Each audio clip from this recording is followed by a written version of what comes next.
I am calling this meeting at 5:32, and first a reminder that meetings of the Select Board are meetings conducted in public. They are not meetings of the public. Nonetheless, members of the public shall be afforded reasonable opportunities to express opinions about matters conducted by the Select Board so long as order is maintained. The rules for public comment are, at the conclusion of a Select Board discussion on an agenda item, but before any action is taken, there may be 10 minutes afforded to public comment.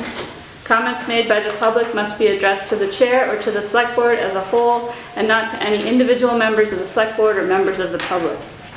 Members of the public must be acknowledged by the chair before speaking. If a member of the public has already spoken on a topic, they shall not be recognized again until others have first been given the opportunity to comment. Order and decorum shall be maintained throughout the meeting. Personal, impertinent, threatening, or profane remarks will not be tolerated. For those who are participating via Zoom, please note that chat is not an appropriate avenue for public comment.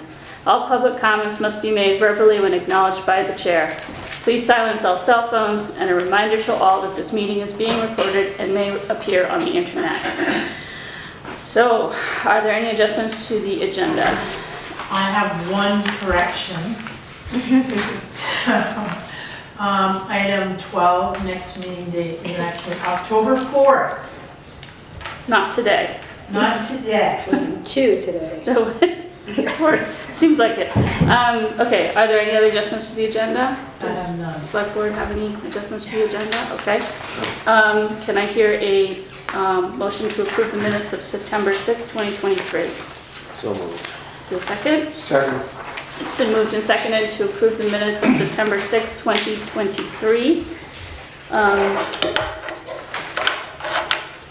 Everything is double-sided today, so. Any changes?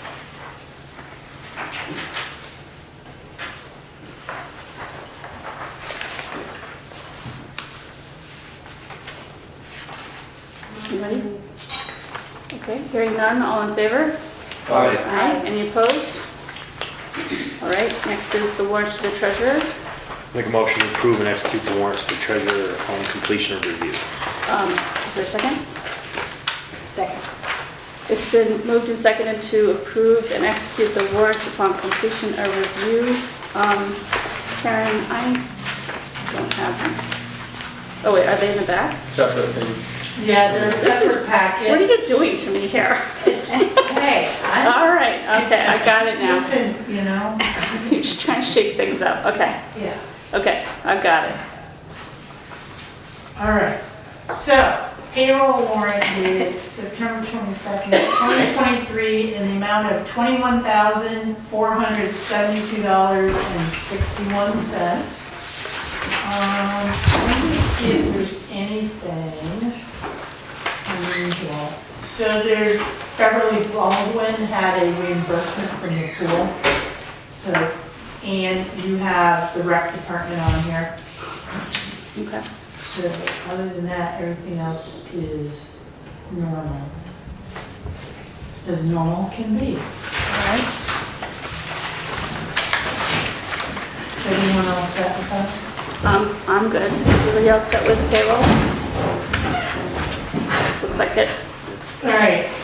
Accounts payable dated September 9th through September 22nd, 2023 in the amount of $136,800.36. So the LCT passive insurance, $22,581.75. It's a quarterly payment. Your normal assignment operation services. MVP healthcare, $18,069.03. There is an increase because we've added a single plan and we've added a child to an existing single plan. Applewood sign. Applewood custom soldering is the decking for the Old Stage Road Bridge. And Firematic. Firematic is multiple invoices, and I can tell you. I think I can tell you, where's my list? It's not in here. Anyway, Firematic was testing for the breathing apparatus. So there's like 20 different ones, so they floor tested each one. Hang on, Eric, Okay. I had this all sorted, but there are 5 air testers that were ordered. One is for the wastewater treatment plant, one is being billed to Soundview Paper, and then the other 3 are with the fire department. And some hose was ordered. Do you want like, No, that's fine, I'm just curious. like actual amounts? No, that's fine. Yeah. And WW, And WW was. the culverts. Yeah, that one is power tools and a couple other, hang on. I had this all written out. I had a cheat sheet, so I'm like, it's on my desk. So, 2 Makita power cutter kits were ordered.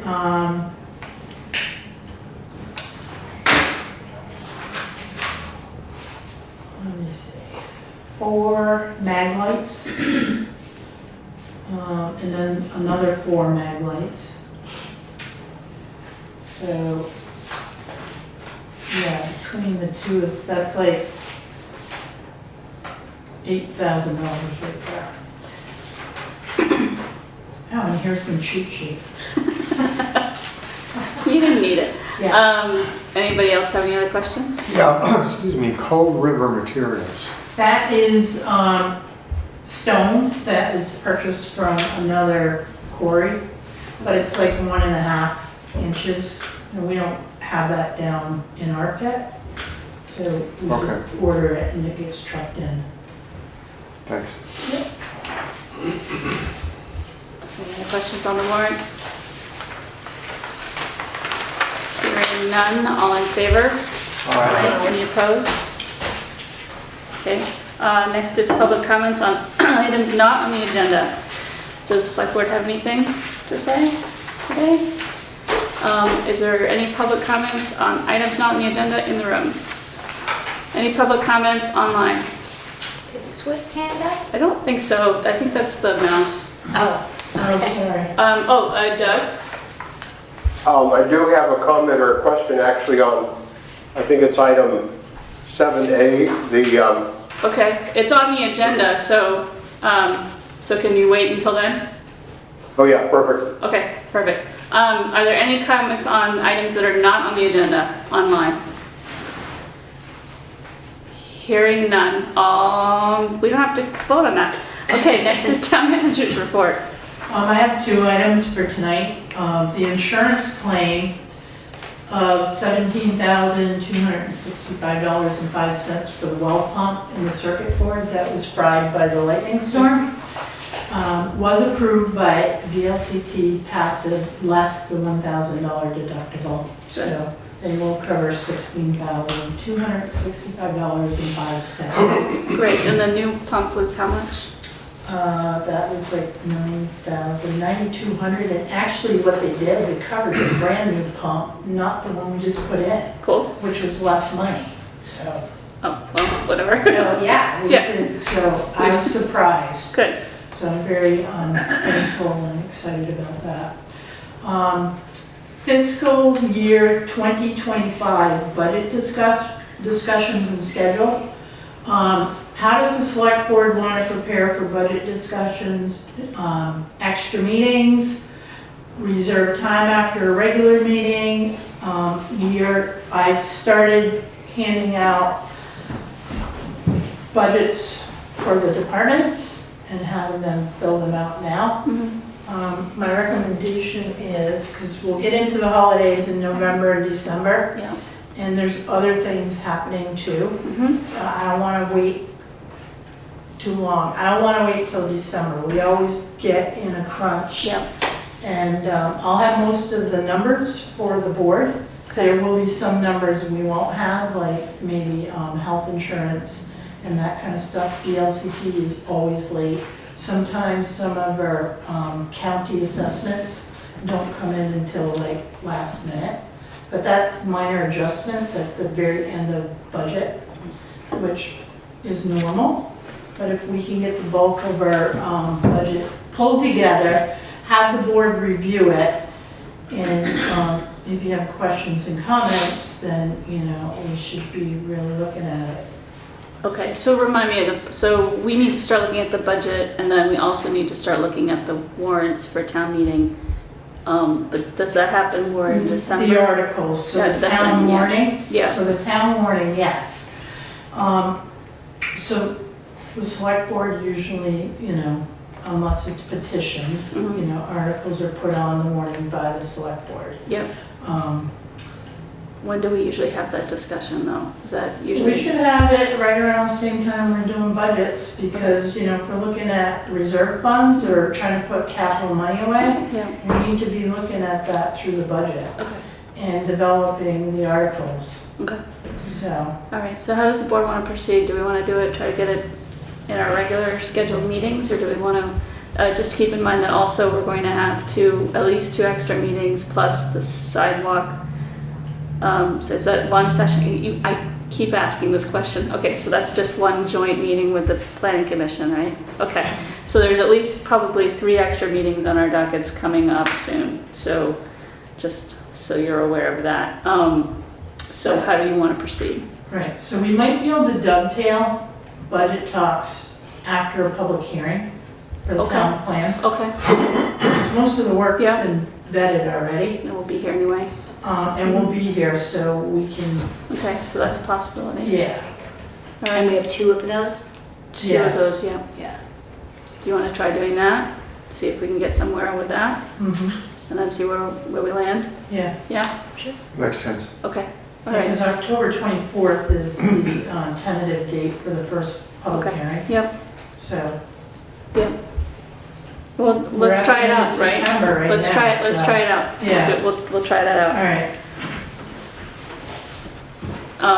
Was that it? that's it? Does the select board have any comments or questions on the town manager's report? Are there any questions in the room? Any, not yet. Any questions online? All right, moving right along to the planning commission update, which is Sue. Thank you. Is this a good place? There's all these places together. Okay, that's right. All right, thank you. Good evening. Sue Coakley, Chair of the Planning Commission. I recognize 2 members of the Planning Commission here with me tonight. Also, Pip Bannister and Vanessa Fedine are here.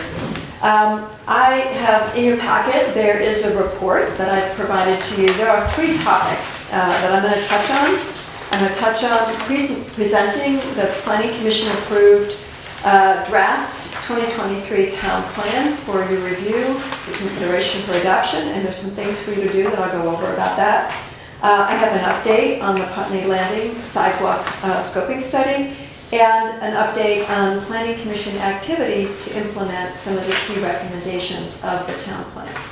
So I'll try to be brief on these, and the place where you need to take action tonight will be about the town plan. So I'll talk you through that. I'm going to go over these topics, and then if you can stop me anytime for questions, or we can just wait till the end and I'll answer your questions however you want to do it.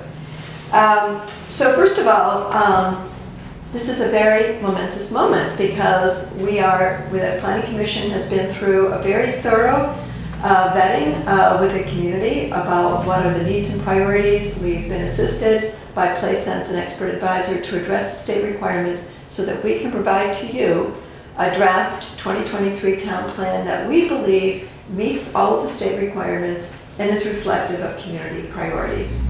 It was a very collaborative process, and we have many people to thank, and I will do that here in a moment. We have a very positive result. There's a town plan that has 9 chapters, including an implementation plan.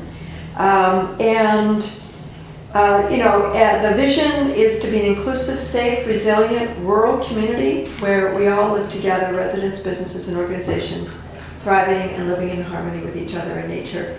And I'd say that the plan is wide-eyed about the challenges that we face as a community in housing, in climate, in inequity, and an economy that's been in decline not only here in Vermont. And we have tried to put forward a plan that can help move forward in all of those realms. But we also understand there are challenges. I come into it feeling like there's lots of opportunity actually for the town. So the next steps, I'm going to get procedural real quick, is for the select board to acknowledge, now I'm going to go through a list of things that the Vermont Housing and Community Development's Municipal Planning Manual provides guidance. They have a select board checklist that is in your packet. And one of the first things for you to do is what I'm going to ask you to do tonight, which is one, to acknowledge receipt of the plan that was transmitted to you over the weekend. And then importantly, you need to adopt a resolution to hold 2 public hearings with appropriate public notice. And there's a requirement for how public notice is done.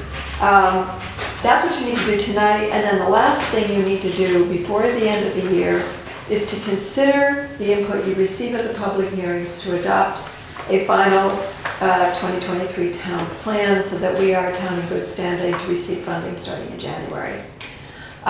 One thing about that last point is that at this stage, if there are any substantive changes to the town plan, it would need to go back to the planning commission would need to give a review, and we would start the hearing schedule all over again. Your requirement is to hold a hearing within 30 days of giving public notice, so I'm going to ask you to do that tonight so that we can do one. October 24th will be within 30 days. And you need to complete your hearings within 120 days, but that would take us into January. So we've proposed November 8th, a Wednesday, that you're not otherwise meeting, as the second public hearing.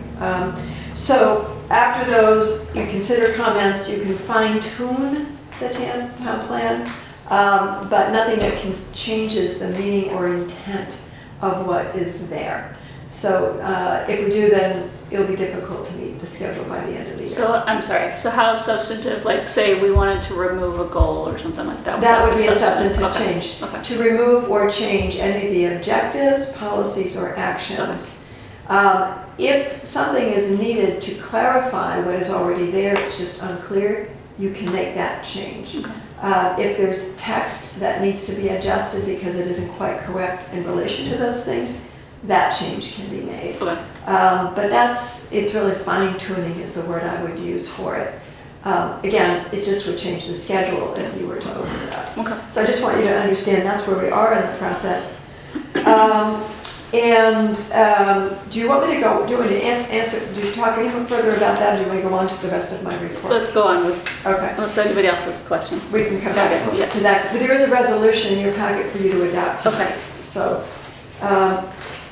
Putney Landing Sidewalk Scoping Study, happily we have received a final report from the consulting firm, the DeFrame Group, and they have now given that study to V.S.A, and they go through their review of that. So we really can't act on it until we receive comments from V.S.A that it is sufficient to meet the requirements of the grant they provided to us and for moving forward a project. We should hear from them, I think, it's a 6-week review for part of it, so I think by mid-November we should be all set to hold a hearing. I can't recommend at this point a date for a hearing. I will keep an eye out for that and suggest that.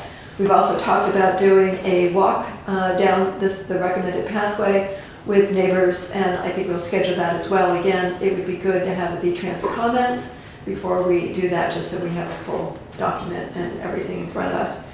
So that's coming, and I'll have more on that. We will try to apply for funding for design and construction depending on the outcome of the hearing. There is not yet a solicitation on the street from V-Trans for their Transportation Alternatives Program. Typically, they accept proposals by mid-December. I've contacted them and asked them when they might have a solicitation, so we're just trying to position to be able to apply for funding for whatever is approved. So that's the update on that. Let's see, the last thing is then three things within one, which is the town plan implementation. So as I mentioned to you before, the Planning Commission is preparing two grant proposals, one in reply to the municipal planning grant opportunity, and in that case we'll be applying for funding to conduct a housing needs assessment and develop an action plan. Last time such an assessment was done for Putney was in 2004. I've been actively meeting with an Our Future Putney subgroup on housing needs assessment and talking with them about what they think is important, and the grant application will recommend a community advisory committee to inform the housing needs assessment action plan. We'll come back to you about that later. On that as well, on the second grant, which is a zoning bylaw modernization grant. These are two different pools of money, and that's also due November 1st, and that would be, we're going to apply for funding for expert assistance to help us update our zoning bylaws to comply with the new town plan, but also with the new legislation, Act 47, regarding housing, and kind of an overhaul of the structure of our zoning bylaws, which have not been updated since they were first put in place over 2 decades ago, and they need to be modernized for implementation. So that's what we'll be applying for. In both cases, we need at least a 10% cost match from the town. So it will be in the neighborhood for each one, $3,000 to $5,000. I don't know, as a minimum. We're competing, so we can put a little more money in, and we can talk about that later. I will bring to you at the October 18th Select Board meeting, which is my next report, a resolution for each of those that needs to be approved in order to apply for the funding. And I'll have more information about the budget. We haven't done all that work yet, but we'll be doing that. Okay. So, so that's on the two grants we'll be applying. And then something we did help the town, I'll say this was more a Sue Coakley versus a planning commission approved initiative. I worked with the town manager and Lisa Papazian to prepare a project application to the SEVEDS process, which is the Southeast Vermont Economic Development Strategy. That went in on September 8th. 10 projects will be selected through the SEVEDS process to go on to the state to be recommended for funding as a good fit for regional priorities. The project was the town hall renovation, including not only the building but EV charging around it. We will learn by early November whether the project was selected for that. You will see in the town report on this that we included a budget for what we call the exploratory stage of this project. In doing a SEVEDS application, you have to say, where are you in the development of the project? We're in stage 1, exploratory, where we're trying to understand the design, scope, and cost and feasibility so that we can put together what I call a project funding prospectus that would say, this is what it is, this is the money we need, these are the places we'll get money, and here's the money we still need to find. That's to be done by midsummer, and the budget in there was for about $44,500. Of that, some of the money has been secured, and including money that's been provided actually by the Putney Historical Society. It's been provided by, there's money that could come from the MERP, the Municipal Energy Resilience Program. We'll be applying to that for major funding for this project, up to $500,000.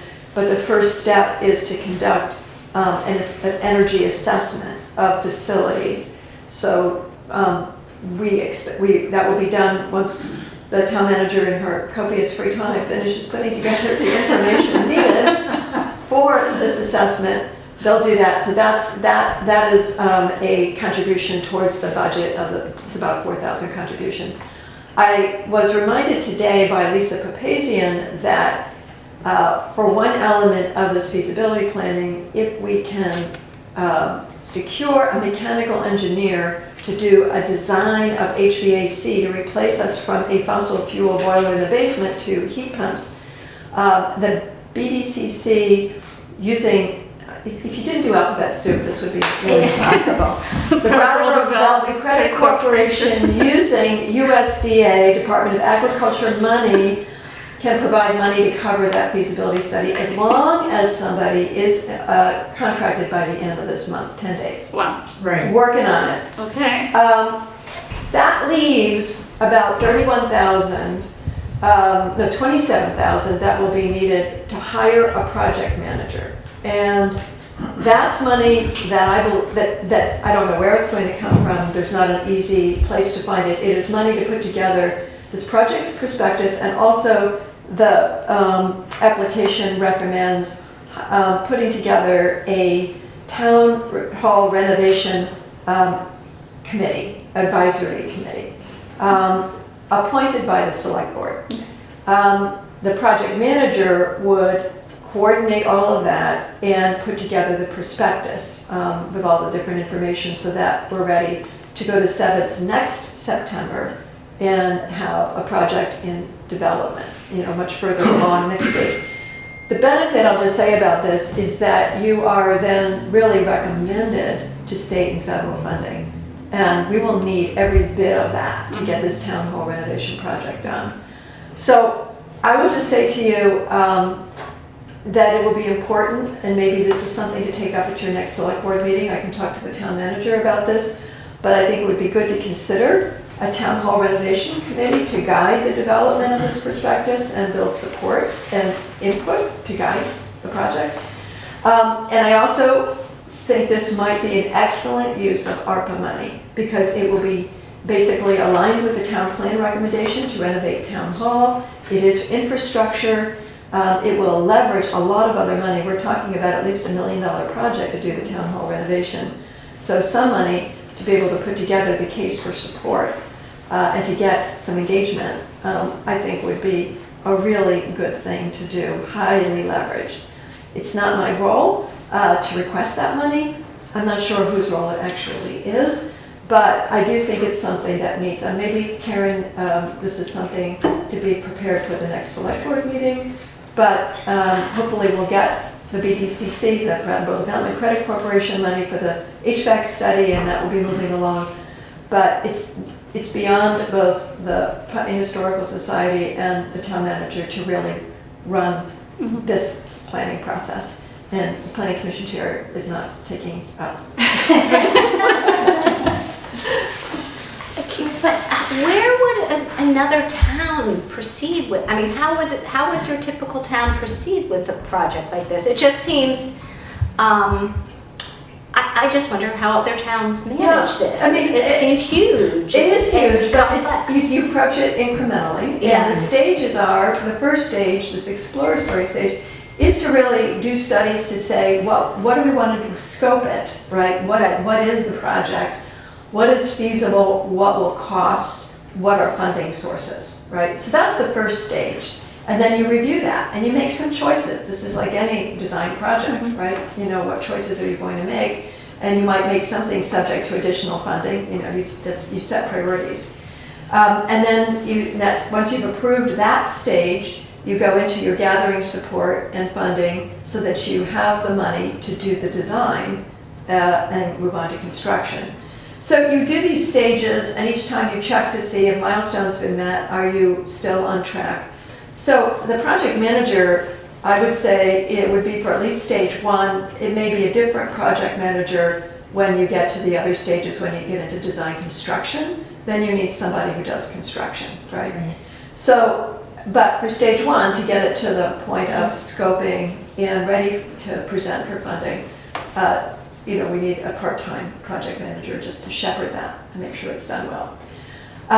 So there's lots of experience doing it. We do have people like Pip with us, Pip Bannister, who's done lots of construction projects and could go into more detail. I don't know if you want to take the time for that tonight, but that gives you kind of an overview. Pip, did I miss something that you would add? Does anyone have any questions? All right. That was a lot of stuff. There's a lot of stuff. There's a lot going on. Yeah, totally. I wanted to That's keep this- great. It's great to see that the planning commission is active and engaged, and we're getting really close to the town plan. So thank you again for everybody's hard work. Yeah, okay. So I will have more for you on other activities to implement the town plan. Okay. But back to the actions Yes. that you need to take Those are the tonight. easy ones. Okay, so There's a resolution is in the packet. Yep, Selectboard Resolution, Planning Commission, approved draft 2023 town plan, receipt, acknowledgement, and notice of Selectboard draft town plan hearings. Right, what you have is are the resolutions the planning commission adopted, so you can see what we've done. Okay. Sort of documentation. And then there's 2 checklists in here about what the planning commission had to do and did. And then there's a select board checklist about what you need to do. It's the select board stage. Those are the last, not quite the last 2 pages. So we're on acknowledge receipt of proposed plan and Yes. Yeah, that's where you are. adopt a Selectboard resolution to hold the public hearing. That's right. And this resolution is taken. There's another I gave it, Karen, did you give it to them? Otherwise, it's not in the packet that I sent to you. Which one? The select board resolution Yeah, I have. you have, It's right. in the packet. Okay, So there's it's combining the receipt and the notices there. That's right. That's good? There's 2 separate documents. So one's the resolution, Okay. and See then that. one is your notice Oh, I see. for public hearings right. on October 24th and Okay. then November 8th All right, at and that- 5:30. That's a matter of posting it around town. Yeah, yeah. Okay, so once we adopted resolution. That's right, and Off to Correct. the And races, this, okay. and this form of the notice meets the requirements, are very specific about what you need to do. Okay. So what you need to decide, October 24th at 5:30, Mhm. November 8th at 5:30, that's a Wednesday. Okay, And the third thing is, do you want to accept written comments? And if so, it's written so that you could accept written comments. It's proposed to accept comments up to a week after the last hearing. where are you? In the public notice, you can see Yeah. that, and in the resolution, in both cases, I talk about written comments. Gotcha. Uh-huh. So that's a choice, you don't have to accept written comments. I put it in there should you want it. You could decide that you don't want to do written comments, and you can take it out. Okay. Yours truly has also offered to assist the select board, as you and I talked about, Aileen, earlier, through that process. And including comments and that kind of thing, whether just the public hearing or the written comments. But you just need to choose now about hearing and written comments. If not written comments, then that comes out of the public notice and the resolution. Okay, and we're having it here. Sounds like we're having it here. Yes. Yes, All right. sorry. That's okay. All right, so what is the select board's pleasure on accepting written comments? I think it's a good I think idea. that's a great. Yeah. I think it's a good idea. Okay, so, So written comments are gonna come to my email address. okay. Sorry. It's okay. I mean, I think it's better to come to me than to individual Yeah. emails Yeah. at this point. Yeah. Okay, so, and that is November 15th. Yeah, a week after November 15th, the due date. Okay. All right, so, so we've decided on that, and we did do a doodle poll for those 2 dates, so I'm assuming that's why they came out. I saw one, I saw your response. You want some? I didn't get a doodle poll. You didn't? That's probably I why. sent everybody a doodle When? poll. It might be in your spam. It was like last week. Yeah. Must be in my spam. All right, well, it's based on my availability. I can make it. Does anybody have any, we need 3 of us. fine with me. So, okay. I'll be a little late to the first one because I teach. Okay, can we get a third commitment? Okay, so we have at least 3 of us for that date, November 8th. November 8th, I can come. Okay, and I can come, I can come. and you can come, so we have at least 3 for that. All right, so we're good there. All right, so, is there, I guess before I proceed, is there any other questions among the board about this resolution? Acknowledgement of resolution. Doug, I do see you, I just want to lay this on the table and then I'll get to you, okay? Okay, so, can I have a motion to, adopt the select board resolution of the planning commission's approved draft 2023 plan, receipt acknowledgement and notice of select board draft town plan hearings? So moved. Is there a second? Second. Okay. Doug? Okay, can you hear me okay? Yep. So before I say anything about the reason I wanted to talk, I want to give you a heads up that I talked with Mark Pickering recently, and his response to me was, we have a federal emergency we're working on. Are you kidding? So just make sure you stay in touch with Mark Pickering at V.S.A, because you could lose time with him being busy doing other things. For the sidewalk The sidewalk study? piece? Is that what you're talking about, the sidewalk study? No. Well, I'm not sure. Sue was talking about getting V-Trans approval for something, whatever that is. Yeah, that would be I'm not the- sure what that was. Yeah, that's the sidewalk feasibility study.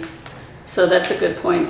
Yeah, it could be delayed. Yeah. Thank you, Doug, for that information. It has been submitted to them and we'll keep track of, when they can complete their review, but we really can't do anything until they do, so, Yeah, my point is he's very busy, Yeah, I bet. yeah. and he may not see your email. Yeah, thank you. Okay, so Yeah, my main reason I wanted to talk was thank you, Sue, for that report. I have a question regarding process. I saw an email from Sue earlier today, so I went to look at the draft plan, and I guess the old plan or draft is still there.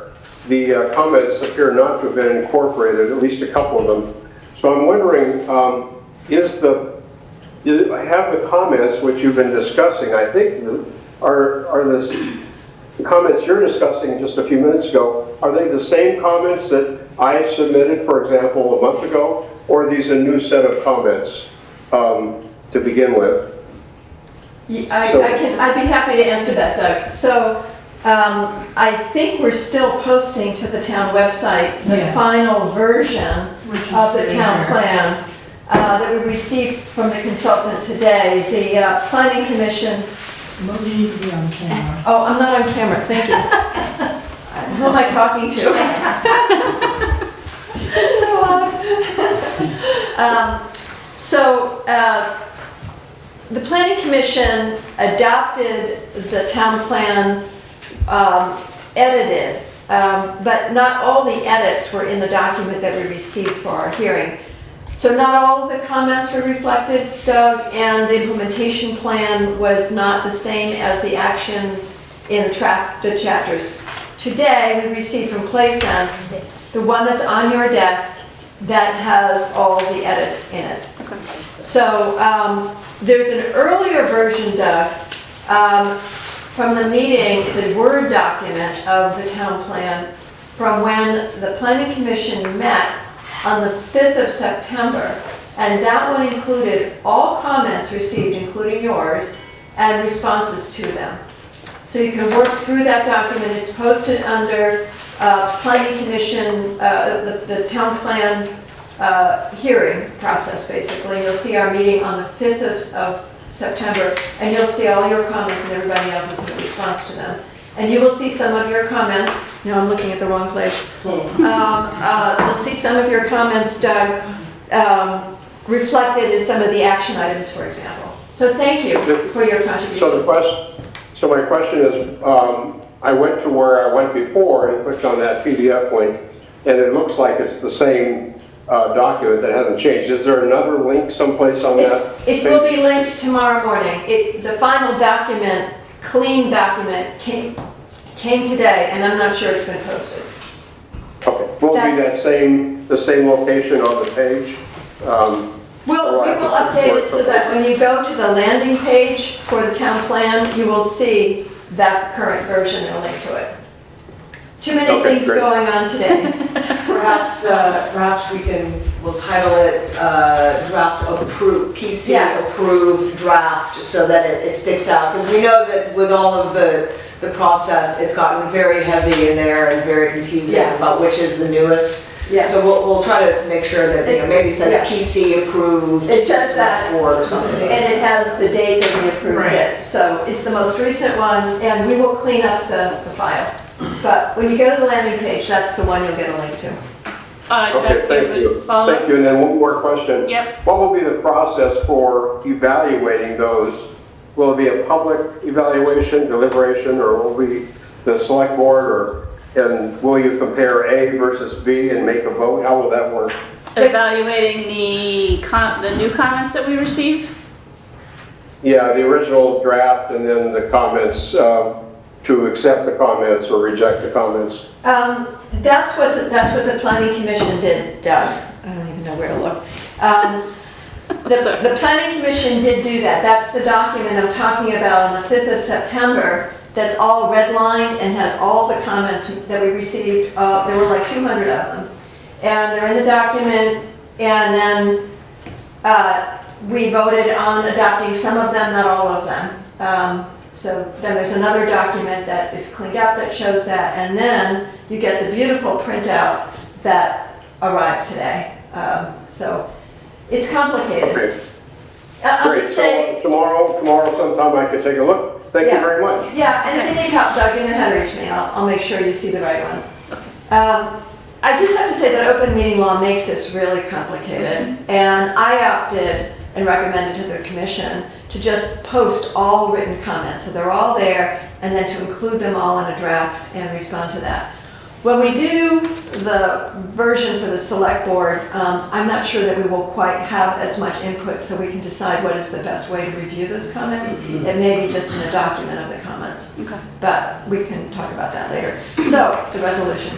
Alrighty.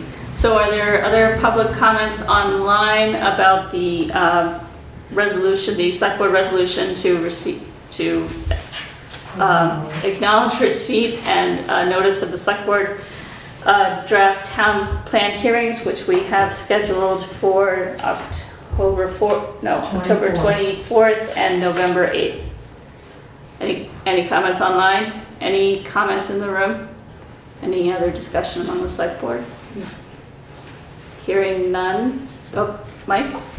I hope we could all minute our appreciation for all the time and work that all the people put in. This is a grand piece of work. Job well done.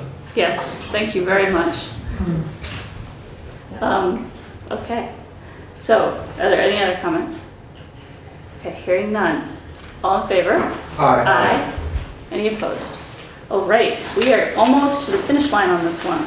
Yeah. That's great, okay. I just want to say my thank you. I said I would come to that at the end. I want to thank the planning commission members who were amazing. When I joined in December, they were not planning a community engagement process because they didn't know how to do it or have the resources. And they've been most generous with their time and input and the many hours. I was going to try to add them all up and I gave up. Preparing for, holding meetings, talking about the issues, working it through. I want to thank the Conservation Commission because they did an amazing job of really rolling up their shirt sleeves and providing a lot of input. I want to thank the town staff, the town clerk, the town manager, the assistant town clerk for all their work to help make it all happen. And I want to thank PlaySense and also Amy Sheldon, our two consultants who were really very important. So it was a very collaborative effort and I think very successful effort to this stage. So that concludes my report. Right. Unless you have any other questions for me. I don't. Does anybody else have any questions? Mr. Fairman? Thank you, Madam Chair. Just to say that Ms. Coakley forgot to thank one person, perhaps out of modesty. I thank Ms. Coakley. I am aware of her professional background, which had a lot to do with her knowing how to, what's the word I want, motivate the level of public participation that we have had, which is really quite unusual in any Vermont town. Thank you. Thank you, Sue. It's my pleasure. Thank you, Mr. Brandt. Thank you very much, Sue. And you've got a thumbs up from Doug as well. Great, thank you so much. Well, we're not quite done yet. We'll work with you to the end, but Okay. this is a very important moment, and I think we're in good shape. All right, thank you so much. Yes, thank you. All right, Thank you, Beth. so, Thank you, select board members who helped us, who volunteered during the public outreach process. Yeah. So, thank you. thank you. All right, And, you know, in case you didn't know, I'm sure you've heard about it, but the feedback on those meetings, you know, was really fantastic. And it is pretty new for this town to be doing anything like that. And I hope that the amount of feedback, the energy of people showing up is something of a lesson learned that, you know, we can do this. And when you ask people to participate, they will show up. And so hopefully it's just the beginning of a new way of doing this. And yes, thank you for your help. thank you. Showing up. Have a good Have a good night. Thank you. Okay, so the next thing is the Equity and Inclusion Advisory Committee resignation of Mark Thurman. So I'll just read that, unless you want to, Swift. Okay, so this is Mark Thurman. Hi, oh no, that's not right, that's from Swift. So it says, first, I just want to take the time to thank you for being who you are and finding the courage to fight, speak up, and bring awareness. It wasn't easy and it isn't easy, but impactful activist work is what this Putney Equity Committee is. With that being said, I will have to step down and part ways from the Putney Equity Committee. Just now that when it comes to diversity, equity, and inclusion, it's every day for me. Just know, I think, is that when it comes to diversity, equity, and inclusion, it's every day for me, no matter what is happening. I believe in myself and in those that want to change the narrative and create something bigger than themselves. Understand that to do this work is to be of service, not be about our feelings or what we want. No, it's about putting yourself second and the communities first that aren't being heard, that aren't being seen, that aren't being recognized. To be a true activist is to listen and reach out and help someone up. This was so hard for me to do because letting go and stepping away is hard for me to do, especially with just knowing the beginning of times with this amazing committee came together and we had to fight and keep going to meetings after meetings, but it made us strong. I wish you the best wish to everyone on the committee, the best. Hope to see you all around. So, thank you to Mark for standing up the new committee with Swift, and also for serving for, geez, that's been what, 3 years now, at least, right? He was the last member that was in since the beginning. Okay. I don't know how many years that is. So that is 2019. Okay. So in the winter it will be 4 years. Yeah. Okay, so thank you for that. And then, does anybody on the select board have any other comments on that piece? Swift, you had a statement? Oh, you're on mute. For Hispanic Heritage Month, is that up next? You're good, yes. Okay. So September 15th to October 15th is Hispanic Heritage Month, and this statement was approved by the Equity Committee at our last meeting, and I wanted to read it. So parts of the statement are taken from the Office of Racial Equity and the Vermont Human Rights Commission website. Each year, the United States observes National Hispanic Heritage Month from September 15th to October 15th by celebrating the contributions and importance of Hispanic and Latinx people and those whose ancestors came from Spain, Mexico, the Caribbean, Central America, and South America. National Hispanic Heritage Month begins on September 15th because it is the anniversary of the independence of 5 Latin American countries: Costa Rica, El Salvador, Guatemala, Honduras, and Nicaragua. Mexico and Chile celebrate their independence on September 16th and 18th, respectively. According to the U.S. Census, in Vermont, the Latinx population increased by 68.4%, or about 6,300 individuals, the third largest percentage growth in the nation between 2010 and 2020. This month is an opportunity to learn something about Hispanics in Vermont and beyond, past, present, and future. Experiment with a new recipe, read a book by Julia Alvarez, a Hispanic Vermont author, or learn a new dance. Happy Hispanic Heritage Month. There is also an event going on October 15th on the lawn in front of the State House with salsa dancing and music, and I can look up the time and maybe I'll drop it in at some point, but it's on October 15th if folks want to make the trek up there, and that is on the, that event is listed on the Office of Racial Equity and Vermont Human Rights Commission website. Okay, Thanks. thank you. Any comments on the select board? About the statement? Are there any comments online? Any comments in the room? Oh, I have Yes. one more, sorry. Go ahead. And PCS started a Spanish class this year. Great. So that's another exciting Hispanic pride moment that all the kids are taking Spanish. That's great. That is great. That's great. I mean, just learning any language is great, but yeah. All right, so if there's no other comment, we're moving on to the Rescue Inc. update, which is Jeannette.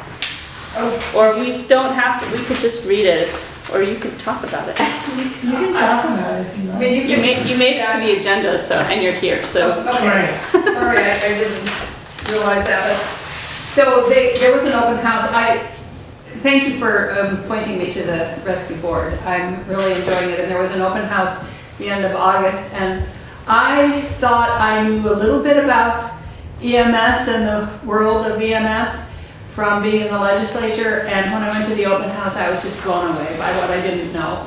So I learned a lot, and so they did respond to the Brattleboro RFP. If you have paid attention, last night the board voted to not accept their proposal, but to go with a municipal fire EMS system. I will talk to anybody that wants to about that, but I'm not going to talk about that here. So they have contracted with Agency of Human Services to do a study of the homeless that are living in motels in the state. They've also contracted with the Department of Public Safety to find areas that were affected by the flood that have not yet been defined, because they may not be getting the publicity, and to get those areas served.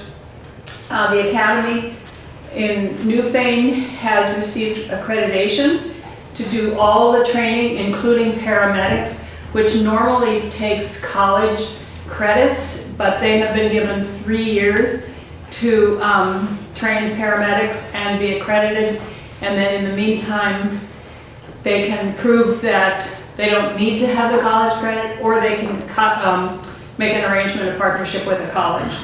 And I just got appointed to last year the legislature put $100,000 into a study of statewide EMS to see where the state should be going with that. And they had, I didn't even read the study, I must admit, but they've contracted, Department of Health has contracted with a group out of New York, and they have, there was a requirement in there for a committee that would review the draft from the, Mike probably knows more about this than I do, that would review the draft that came from the consultants and then make recommendations to the legislature. And I just got appointed to that as the community member, not as a professional EMS person or professional anything, but just as a community person. So that's, other than that, you can just read the report. Okay, great. Well, thank you for serving. Yes. It's been great having you on board. Does anybody on the select board have any questions for Jeannette about rescuing? Are there any comments or questions online? Any comments in the room? All right. Madam Chair, Oh, I'm sorry, Mr. Fairman, go ahead.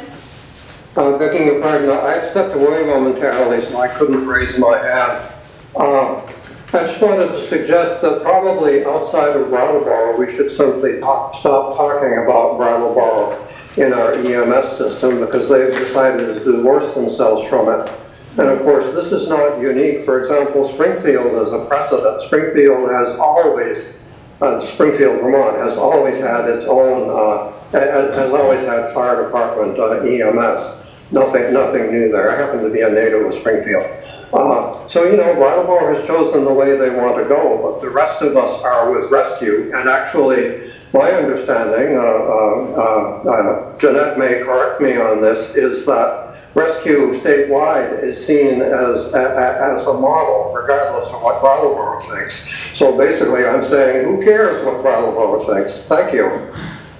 Okay, thank That you. is true, that the Department of Health sees rescue as a model and really believes in kind of regionalization, because for a single town to stand on its own is really hard. And actually in Springfield, even though they've had it for a long time, they still have a contract and a partnership with, I believe it's Golden Cross, they said a private company, because they can't possibly handle all of the calls themselves. So I'm not sure who Brattleboro will partner with, but that's their call. Somebody, Yeah. probably. Mr. Fairman? Madam Chair, I thank Jeannette White for those comments, and perhaps I therefore should add, in case not everyone is aware, I follow the EMS news on both sides of the river. Rescue is now providing backup for the Keene Fire Department, which has been running its own EMS for years, because they cannot quite manage it by themselves. But meanwhile, employing COVID funds around the beginning of this year, Cheshire County government and New Hampshire County government are much more extensive than they are here in Vermont. They established a Cheshire County EMS. And exactly how that went sugar off, no one knows. They built a new ambulance garage just on Route 12, just north of Sam's on the opposite side of the street. And at some point, we're going to find out what actually happened there. But rescue is now actually operating beyond Chesterfield and Hinsdale in New Hampshire, backing the Keene Fire Department. And meanwhile, everybody's trying to figure out how to switch the Cheshire County, how to fit the Cheshire County operation into this. So there's a lot more there than meets the eye, and we really don't know what's going to happen next. Thank you. Okay, thank you. Any other comments about rescue in the room? Any other comments online? Mr. Fairman, your hand is still up. Are you all set? So, yeah, sorry, I forgot to log. That's okay. No other comments on the select board, right? Okay, so moving on to select board items, new business. Our first one is a request to waive sewer water connection fees at 12 Kimball Hill as the sewer water commissioners. And we have Chip here. Greenberg and Neil May now. I have some drawings I'd like to put up to clarify the discussion. I have an easel. Where's the best place for me to put them? Where should I be? Yeah, I guess there, Okay. so that the people online can see it too. Okay, so give me a minute. If you want to take a 2-minute break or something. We usually take a break at 7. So, Well, you'll have to take a break right now. okay. Now, are you going to be able, I don't know how you can see this. Okay. While I'm doing this, I have,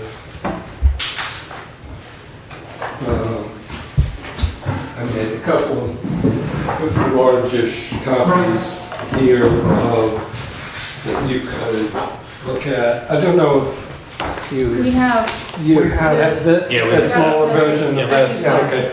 All right. I need them.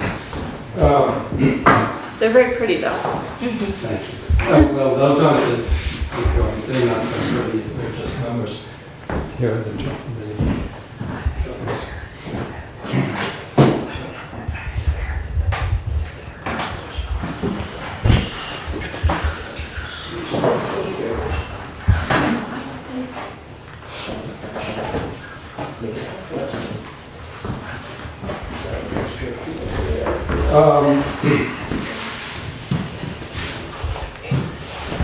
So, I wrote a statement of why I'm here. Should I read that, or is that was also Yeah, something? why don't you do that? Okay. So this was directed specifically to the people involved, to Neil Mayhouse, right here, if you don't know him. Karen Astley, Pip Bannister, who was here, who's gone, Tom Goddard, and 3 other people. I think I got it, yeah. Aileen and Michael Marquise, who's the civil engineer who has consulted on this, and my colleague at work, Brandon Steiger. So what I said was, I'll be going to the select board meeting tonight, to present the case on behalf of Neil Maydow to obtain a waiver for the water board portion of the Putney water and sewer connection fees for building number 12 Kimball Hill. Neil has not yet made this connection between the 2 buildings, and if denied the waiver, may seek to join building 12 and 14. So let me put this up to try to make this a little clearer.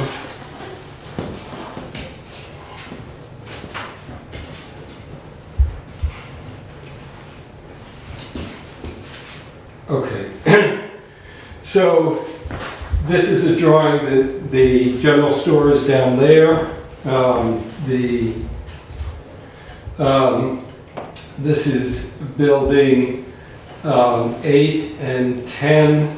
This is building 12, which is the building that's been under construction for some time and most recently has new siding.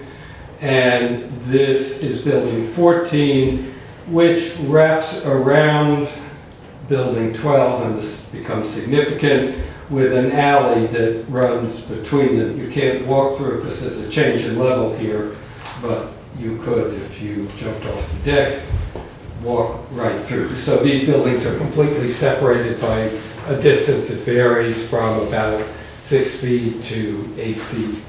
It's a little narrower on this. Well, this whole side is about 6 feet. It's about 8 feet. Both of these sides, and between here is about a 6-foot alleyway. So the building is isolated.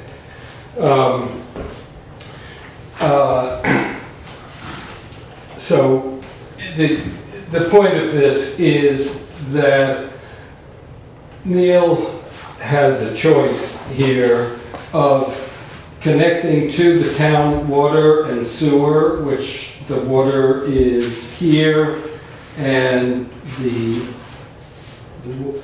water is in here, and the sewer is here. The sewer is about 15 feet from the building, as drawn here, and I'm not certain that's exactly where it is, but approximately there. And the water is in closer. So the issue, the background is to make a decision whether to connect into the town water and sewer, and this is so far a decision that Neil understands that he can make, that is his choice, or to join these 2 properties. Neil owns both of these properties, and if he joins them, he understands from his conversations with Michael Marquise and with his lawyer that if he joins these buildings, he will then be able to connect without paying the fees and making the connections into the town water, because this building is already connected. There is a question whether that's possible. We know that it's possible for him to connect into the town system right at the street. That has been established. And what I'm doing here tonight is to understand the difference between those two options, and then ask the select board, which I understand has the power to grant a waiver for part of those connection fees, and I'll discuss that in a minute. So just to finish this,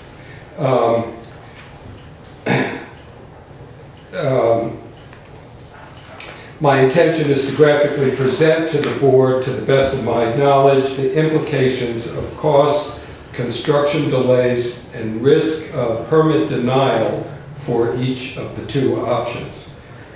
As I see it, both Neil and the board have the opportunity to make the best decisions for the benefit of all parties. So for Neil and for the town, basically, are the parties I'm talking about here. I look forward to the opportunity to work with the select board and answer questions from the board and anyone else. So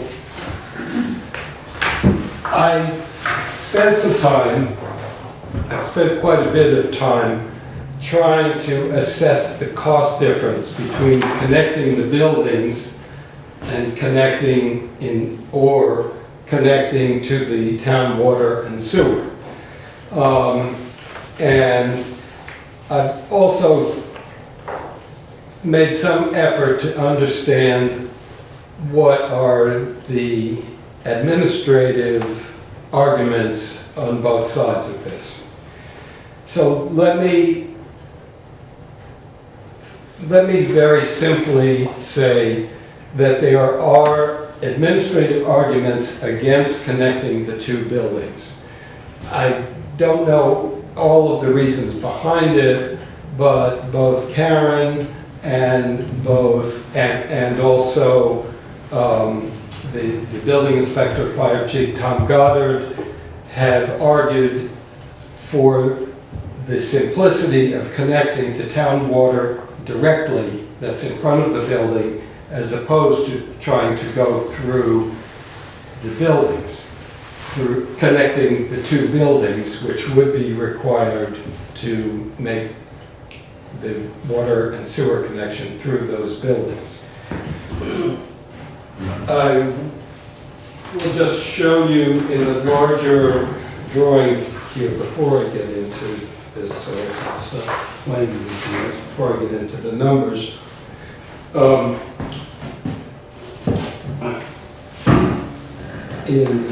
When is this? In June, we did a study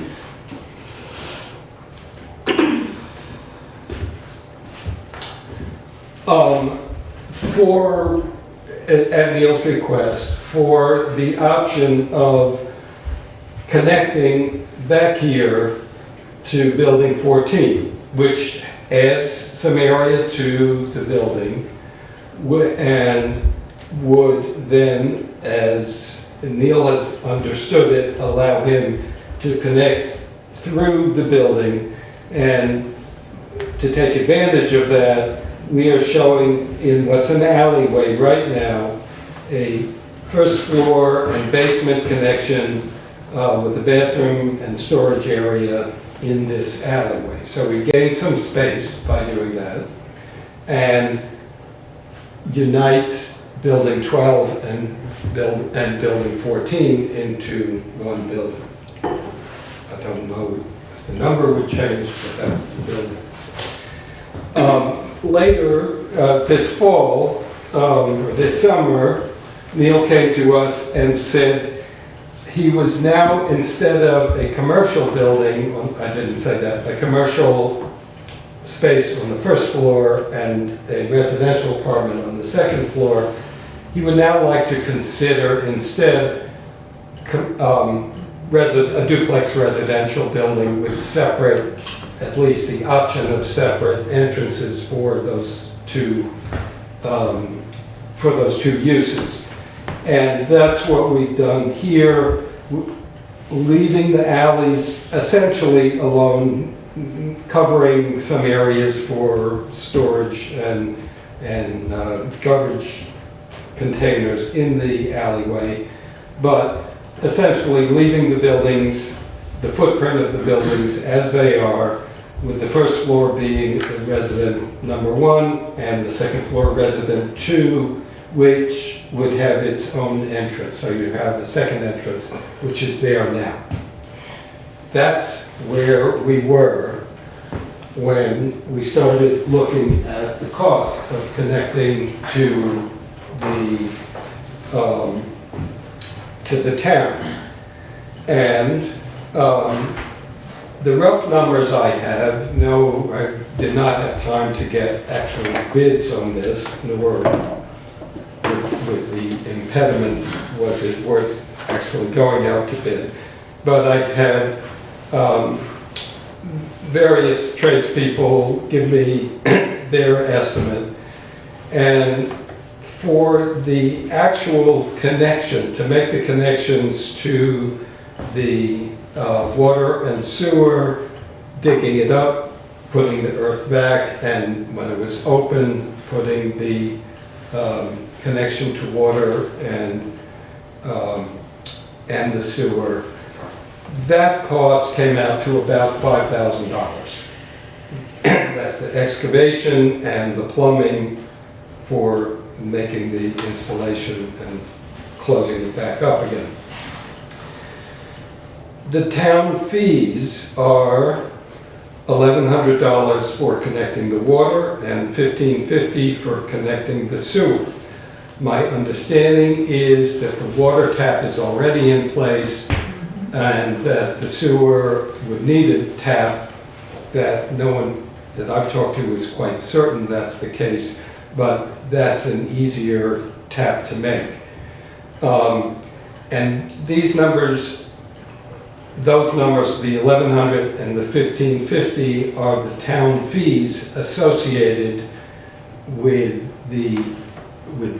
officially being connected, being allowed to use the water and the sewer from the town through that pipe.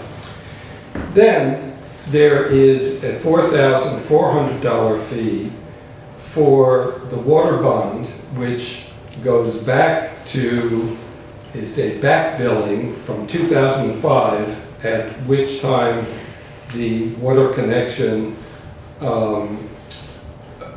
was, the water and sewer pipes went up the road and the residents were offered to join the systems, and Neil opted to not connect at that time and has been charged whatever it comes out per year or per quarter, which has now reached this total of $4,400. That is a fee for which Neil has not received any services for these 18 years.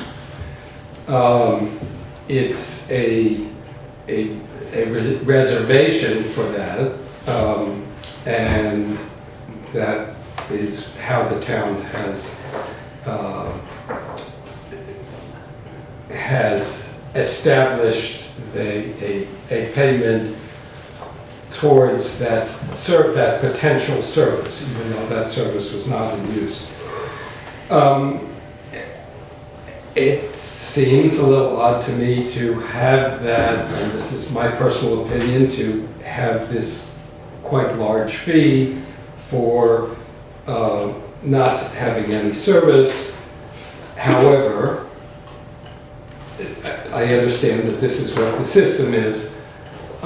Neil is requesting that that fee be waived, and he said to me at one time that he would make a commitment recently, he would make a commitment to connect to the town water and sewer in right in front of the building to the water, I guess we should go back here, to the town pipes, he would make that commitment if he were granted that waiver. So why is this significant? And at this point, I went and I made a comparative calculation of cost. And for the building that I showed you at the beginning, that would infill the alleyway and establish a link where these two buildings would join, we estimated that was a $54,000 construction cost to make that connection. It's not, there are innumerable ways you could do it, but that was one that we had designed and understood what was involved in it. A number of other costs, civil engineering, the architectural services, grading and drainage, and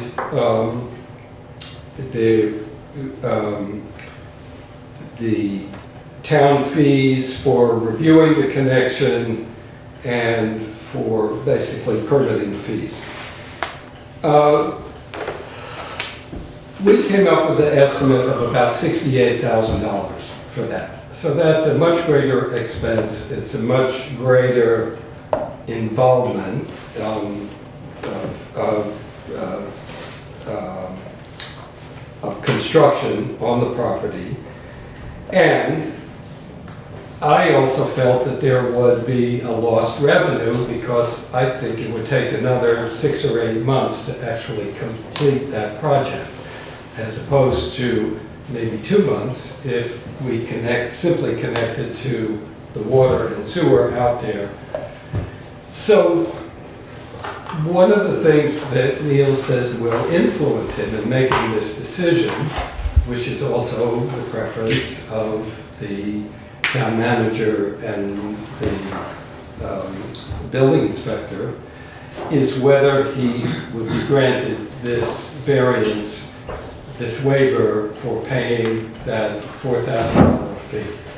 I would say in closing, as a resident business person in Putney, the idea of completing that project, it's already had its siding, it's underway, but it has some way to go.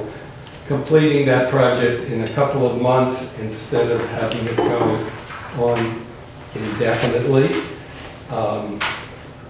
seems like it would be to the benefit of the town and would get those properties on the town tax roll sooner. And we also know that the town has, I have been told the town, this board and the zoning board need to approve the connection between the two buildings if you went in that direction. And we don't know whether that would be approved or not. So there we are. The whole reason for doing this is to give some incentive, additional incentive, to take the less expensive, less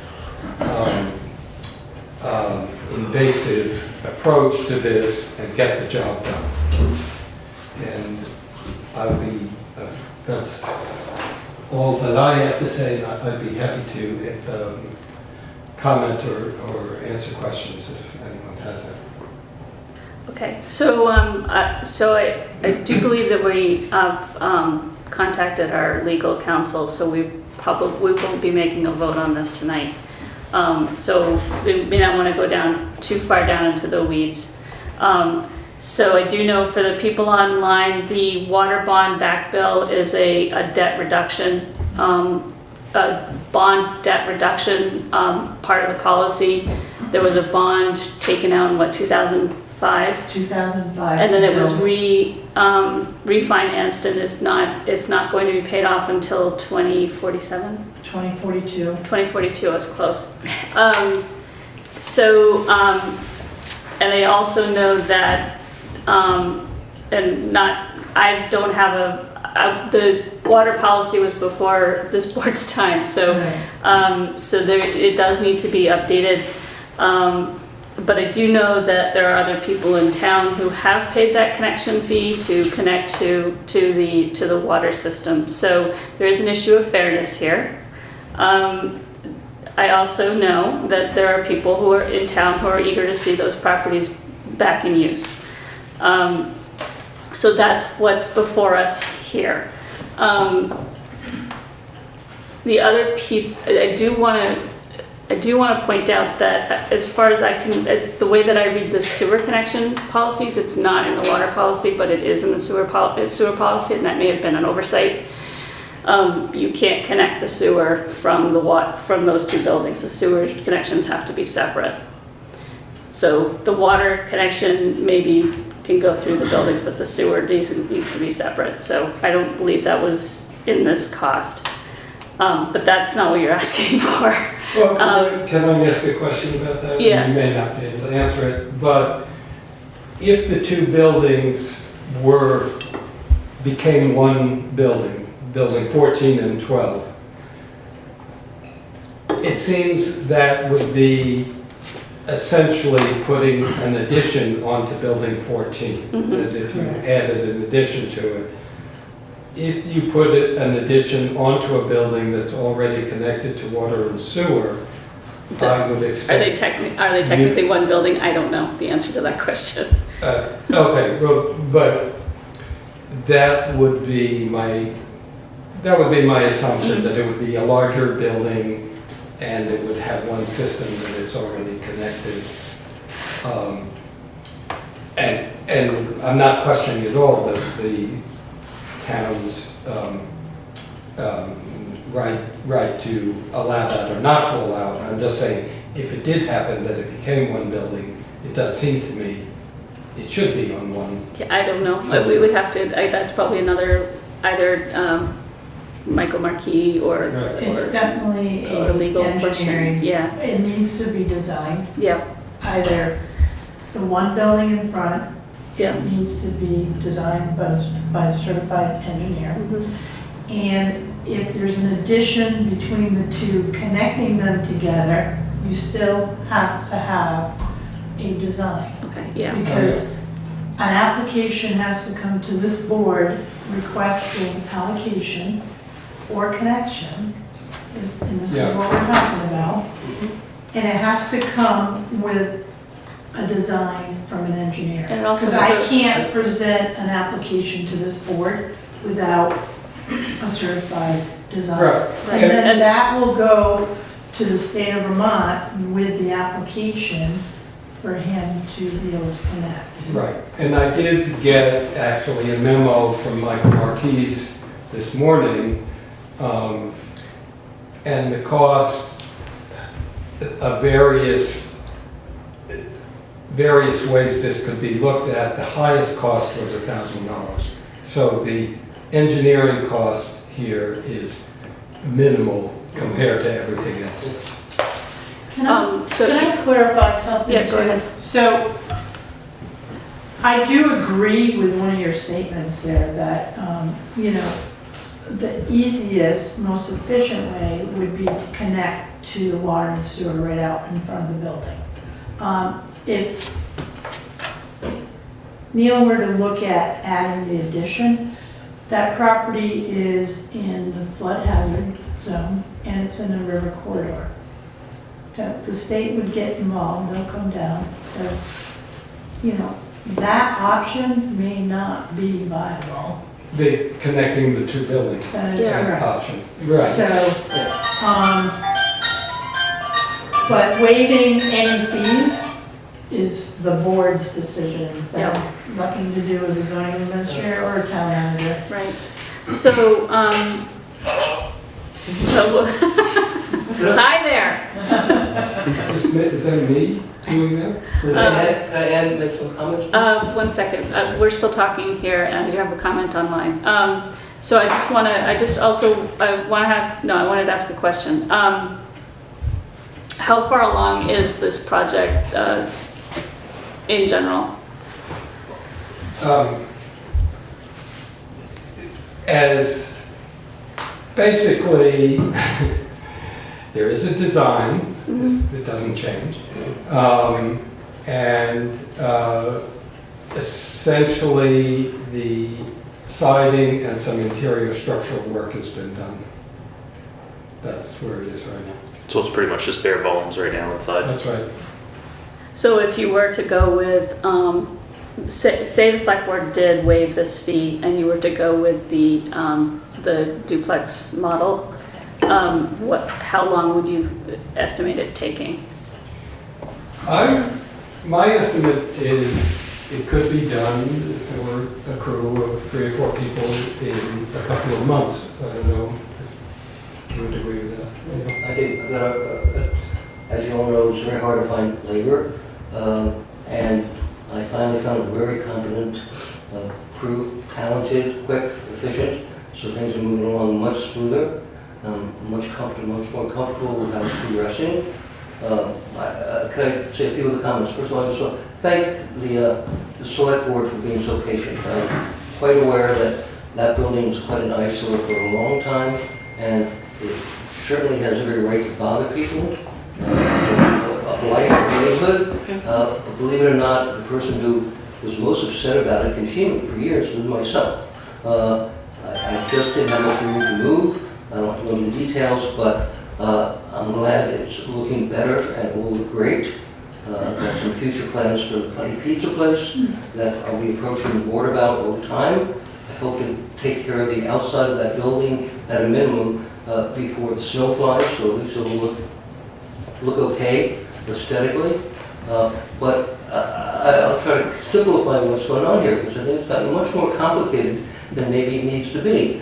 Is that I have the 14 Kimball Hill that I have 3 apartments in, and I added 1 apartment. Well, actually, they all came in. The sewage and the water line came in from state, approval and so forth.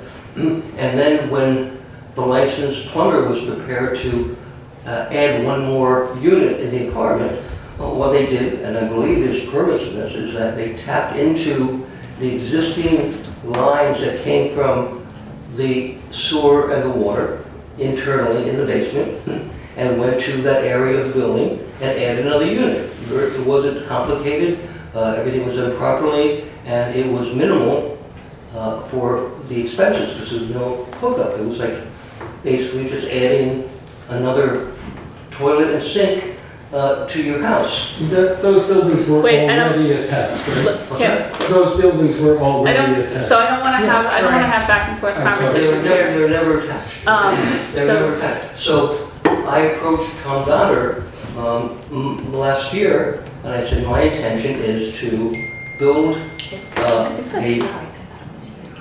an approved structure between the 2 buildings that would have to have a building permit and meet all the regulations, and then I would, above ground, create an area where water and sewage from the existing basement could come in through that, all above ground, because I called the state, and the state says they're not concerned about what's above ground, that's a town decision, they're concerned about in ground, okay? So it was basically out of their hands, but I couldn't go anywhere because Tom Goddard, who's been a very competent, nice guy, said to me without any discussion, it's 2 buildings and you have to have an engineer system for each building. I said, yeah, that's what it is now. I'm not going to fight that as a regulation. I said, but it's not going to be 2 buildings. It's 1 owner.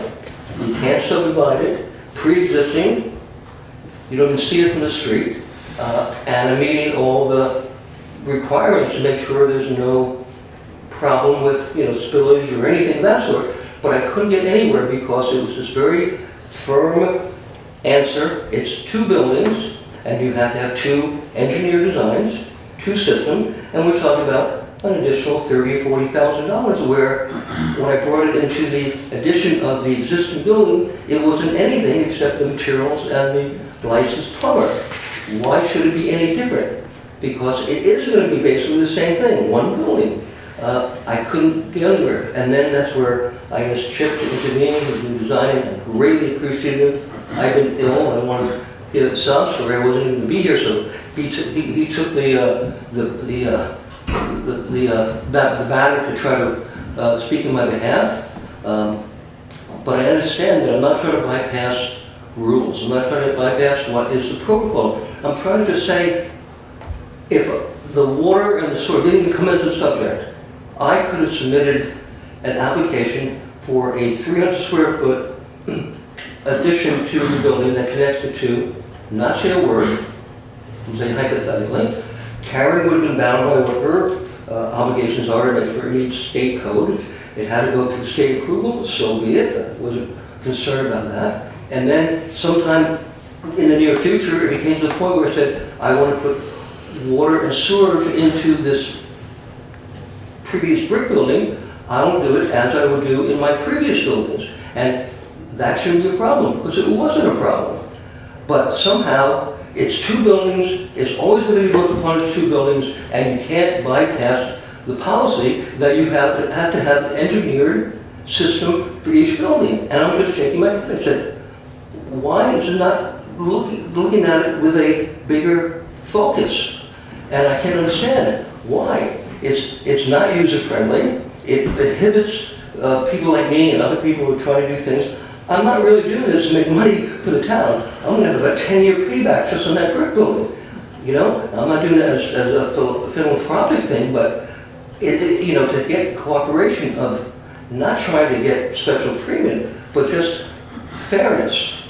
And it just doesn't seem sensible. And I haven't had anybody say to me, this is why you can't do it. And Michael Marquis, you know, I don't want to throw him into it, but he agrees. He said, if the town has enough water in their system, they might not. I said, I think they do. And you have enough pressure in the system to accommodate one more bathroom, that's all it is, one more bathroom, one more kitchen sink, then they cannot deny you. I said, well, sounds like they are. He said, well, you know, it might be a decision that the environmental board does, that I'm not looking to cause trouble or, you know, make threats. It's not my style, but $30,000, $40,000 is a lot of money in a project that's, you know, getting budgeted out. And who is the person of authority and power when you come out of the gate and you inquire about the water system? Is it Tom Goddard? Is he the chief of water? No, so the select board is the water, so the select board is the water and sewer commissions. I'm gonna cut you off here because I do have public comments online. Yeah. Mr. Fairman? I'm sorry. Thank you, Madam Chair. I perhaps first should say that at various times in my life I've been involved in dealing with architects and with attorneys regarding property development. And this one is fascinating, and I commend your prudence in referring this matter to our town attorney. I guess I have first a question to Mr. Greenberg, who is an excellent architect. The question is, are you in fact the architect for this project? I don't know where I should stand to. That's fine.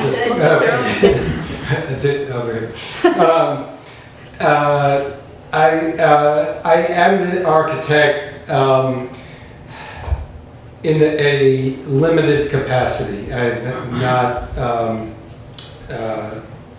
done all of the work I would do if it were a full project. I'm gotten involved in this administrative issue, which is not my favorite thing to do, so I'm doing my best here. But I guess I would say that I am an architect. Maybe that's up for Neil to. And you're also being a community advocate of just trying to help a situation that seems to be potentially deadlocked. And didn't want me to go away, which I was planning to go back to Arizona and get some medical care and see that building not finished for another year. And I think, you know, he was acting in good faith for me, but he also was acting in a very, you know, proactive way for the town. Let this going. And he did, and he is continuing to do what he can. There's no really personal interest that he has, except Shouldn't something come to completion? Okay. That's all, yeah. Mr. Fairman, did that answer your question? Yes, it does. Actually, I note that I had the floor and I did not actually in any way criticize the project. I simply actually confirmed my inference that that Architect Greenberg is acting in a consultative capacity at the moment.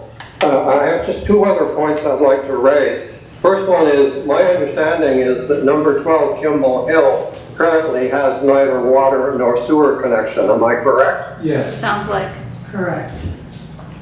Okay, now is my understanding also correct that therefore under the Vermont Health Code, no permit for occupancy can be issued for this building? Yes. For human occupancy? Yeah, that's correct. None has. Okay, all right. So what we're dealing with here is a building that could be used perhaps for storing goods or something like that at present, but no human occupancy would be legal. Okay, I just wanted to establish that point. Now, with that in mind, it seems that I'm so glad you're consulting our town attorney, because actually what you were dealing with here is a legal argument presented by an architect and by the property owner.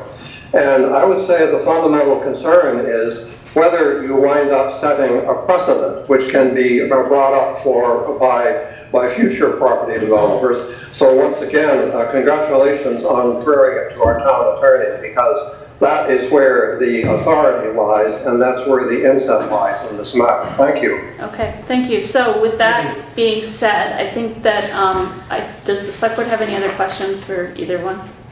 So I think we're going to table this for now.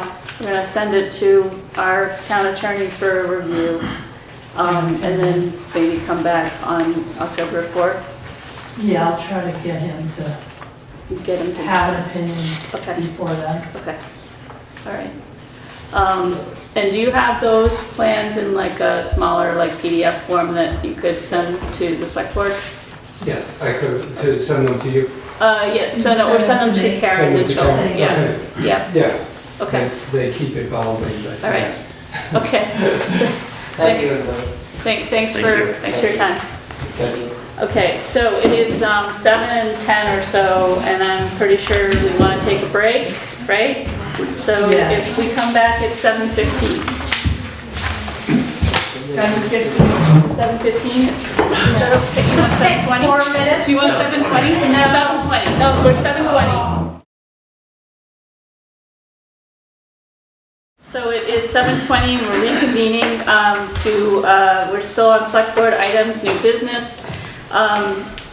This is actually unfinished, but it's okay. So it's a request from the Putney Fire Association for a boot drive on Westminster Road. We tabled this last week or 2 weeks ago because we wanted to get some clarity on the Putney Fire Association. We don't seem to have, do we have somebody, or did you? I talked to the Okay. chief, so All right. I will report on his behalf. Okay, great. So at around 4:30 this evening, the chief and the Putney Fire Department got toned out to Vernon for an active fire. So his comments to me for this boot drive, which I still consider good because we didn't really talk about Sure, it last that's fine. meeting. In your packet is a request to have a boot drive on Westminster Road on October 8th, which is a Sunday, between 900 and 1500 hours. Chief Goddard's statement to me was he planned on being here with two other folks to speak on this, but because of the fire, they're not able to be here. They still want to do this drive. The members of the fire department will not be getting paid. He also let me know that the Putney Fire Association will be writing up a memo to explain the Putney Fire Association, what their role is and what the relationship is with the Putney Fire Department. Okay. So we should see something in the next meeting. Great. Okay. I also want to state that Westminster Road is the topic of discussion for this request. Yeah. Whether or not it's the Putney Fire Association or the Putney Fire Department. So the road impact and the traffic on that road is What we're discussing. is the focus of this item. Okay, so with that being said, are there any other discussion pieces on the select board? Yeah, I'm curious why it's just simply a traffic discussion, Karen.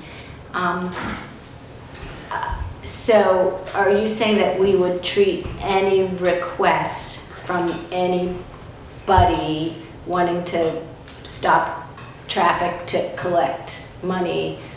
Well, there was a question about, what is the money going to be used for? So the Putney Fire Association is separate. It would be like Putney Cares, right?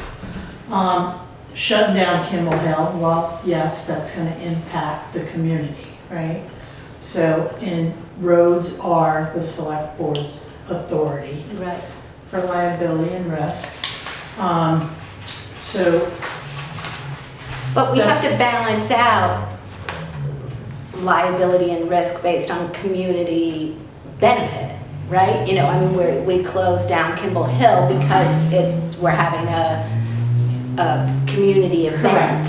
correct. But, so we take that into consideration. We don't just say, oh, this is the traffic issue and that's all we're considering. And therefore anybody can shut down Kimball Hill because we've determined that it's the traffic, we can deal with that traffic issue.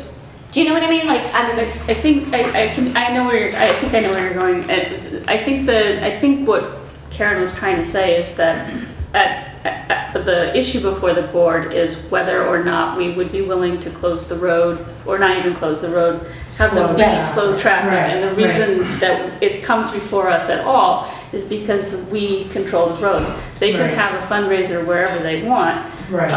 So while I suppose we could deny them the opportunity to do that based on the fact that we don't like their organization or we didn't get clarification, I think we would be running into slippery waters if we started doing that for one organization versus another. So I think that's where I disagree with that assessment. I think it's our job to balance out the benefit to our community of the steps that we take, including shutting down road for a purpose. But I'm not saying that we shouldn't do it. I'm just saying that I think there is a place to have a conversation about what we're shutting down the road for, and what the organization is doing and what the purpose is. So that's all.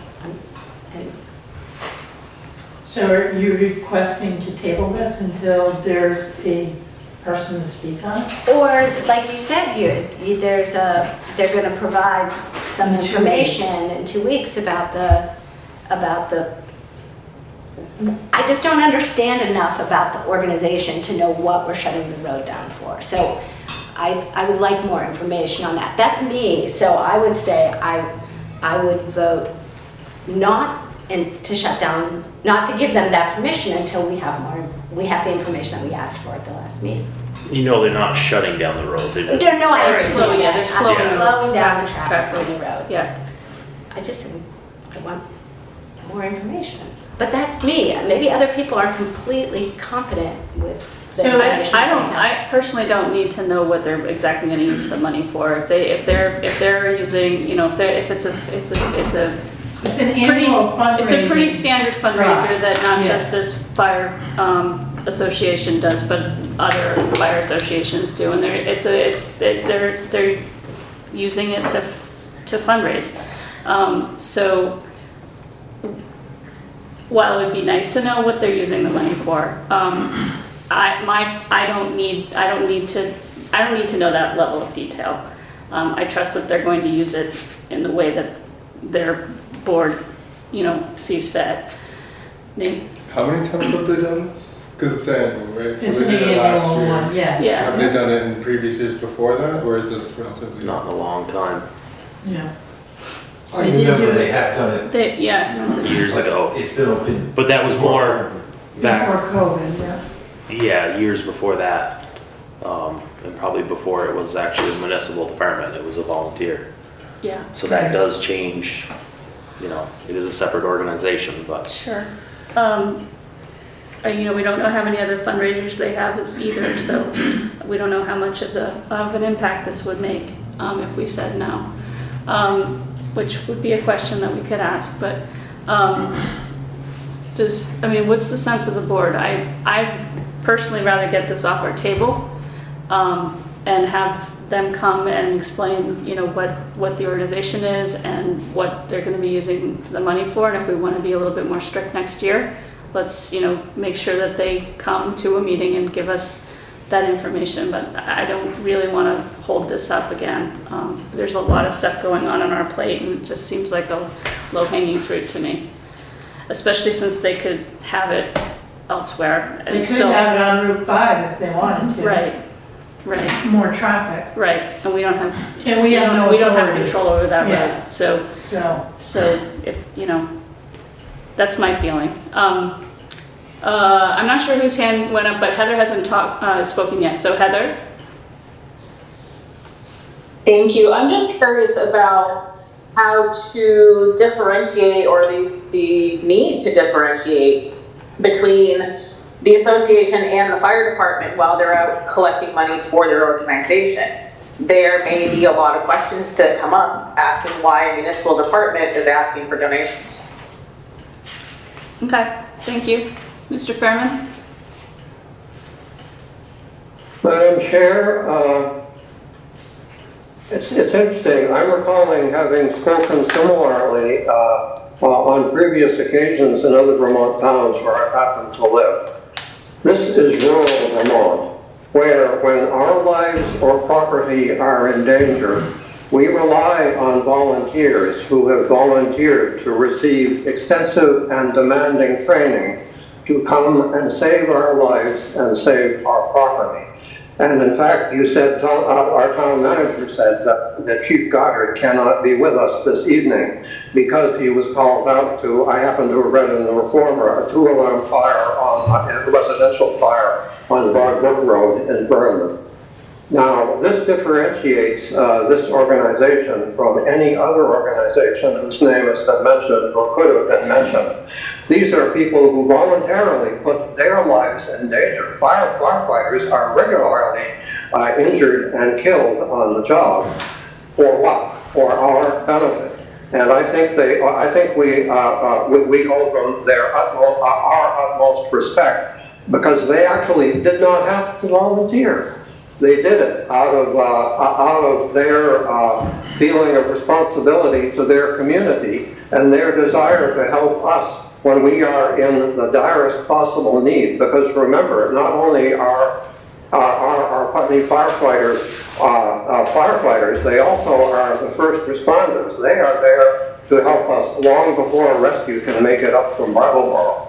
I think we need to keep this in mind when we talk about, well, they'd like to raise some additional money, which probably is going to go for additional equipment that the town therefore will not have to pay for. Now, of course, it is useful to ask them what it is, but I do feel that we owe them extra respect because they do not actually have to do what they do for us. Thank you. Okay, thank you. So is there any comments in the room about this? Okay, we don't have a motion on the table. Is anybody willing to make one? Chairs don't make motions. Yeah, I mean, I've moved to allow the association to. Sorry, this is my first time making a motion. Hey, first time for everything. Yeah, right? Right. Sunday, October 8th, close down, or not close down, slow down traffic between 9 and 3. Wow, you For even fundraising. converted it. Yeah, Good job. I read military. Is there a second? I second. Okay, so it's been moved and seconded to allow members of the Fire Department Association to slow down traffic on Westminster Road on Sunday, October 8th, 2023 from 9 to 3 p.m. Is there further discussion on the board? Any other comments online? Any comments in the room? Hearing I just want to none, say, yes. I just want to say that my comments are in no way meant to be disparaging of the fire department. My concerns have to do with lack of clarity about the relationship between the fire association and the fire department. And so I just want to make that clear. Completely fair. Okay. Any other comments? Hearing none. All in favor? Aye. So it's 3. All opposed? Nay. What do I say? Nay. She said nay. And you said abstain. Okay, so the motion passes 3-1-1. Yes. So rarely nay.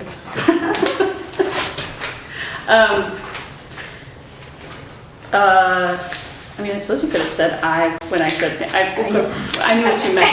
Okay, so you could have just put your hand up. Yeah. Okay, so anyway, the next piece is to review and award Westminster Road Structures contract. This was tabled from last week, right? So now we have a bid. In your packet, there is a bid from A.S. Clark and Sons. And you'll see a quote in there from Renault Brothers for the concrete box culvert for the project. Okay. So A.S. Clark has bid for the work and the notice of the culvert? So A.S. Clark's bid of $84,300 to install the box culvert on Westminster Road as per the plans of Ron Bell. The job includes the box culvert quote that Renault supplied, okay? We have a grant, $200,000. There's a 10% town match on that grant. And the invitation went out to bid. We only had the one sealed bid from A.S. Clark and Sons. And so the total bid for this project on Westminster Road structures box culvert was $209,300. Okay. The impact to the town will be $20,000. That's the 10% town match. I do expect the highway department will do an in-kind match because they plan on doing a bypass road. So traffic can still flow through that area. And then they'll have to take the road out as well, okay? This is the one just past, what's that road, not Hickory Ridge? Right next to the horse barn. Oh, right next to the horse barn. Yeah, culvert that crosses right there. Yeah. So, on behalf of the road foreman, Brian Harlow, it is recommended that the select board enter into a contract with A.S. Clark and Sons based on the price and submitting a complete bid for the Westminster Road Structures Culvert Project. Also to have town manager prepare and execute the contract. So the work may commence in the spring, because it's getting too late right now into the season. And you cannot get into the streams after October 1st. Oh. So, the contract will lock in that price for the culvert and for the site work. Okay. So what's the earliest they can get into the streams? April 1st. Okay. Was it April 1st? July 1st. Maybe July 1st. I'd have to look at that. I think it's July 1st. Wow. Yeah. Okay. Yeah. Snow melt, you know. Oh, yeah. So they have to do all their work between July 1st and October 1st? It's a short season. So Brian can prep some of that, but in order to get the round culvert out and then get the big box in there, Okay. So,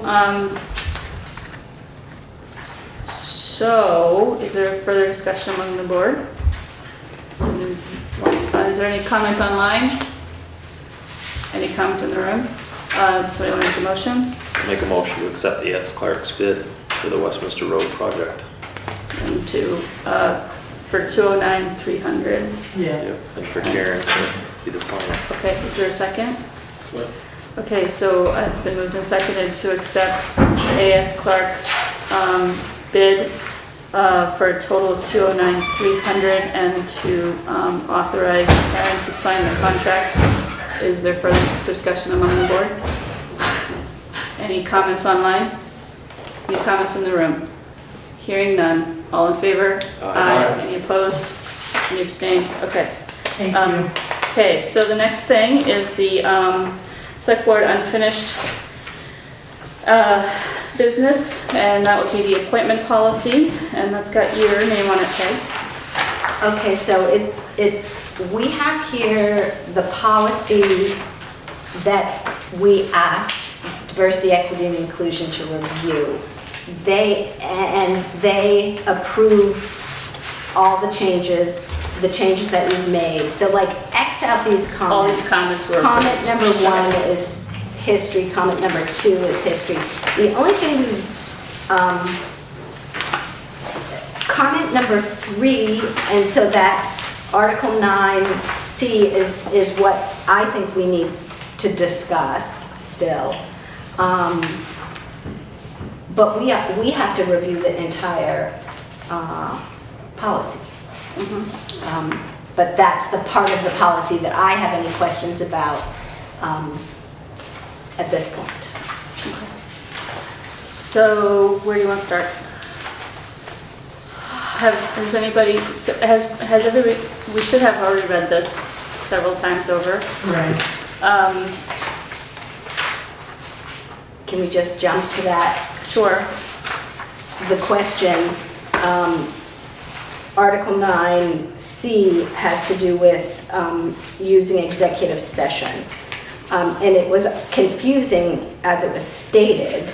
If we want to make it less confusing, we could just say the use of executive session under title blah, blah, blah, blah may be used to protect the confidentiality of prospective members or members until such time as the board is ready to make a decision.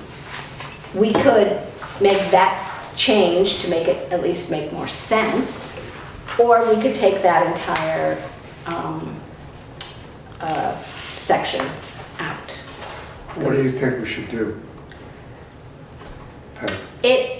I don't know. It all goes around back to whether we think we should be able to go into executive session to discuss members of committees, which has been a sticking point, a big sticking point. So do we want to stick with our prior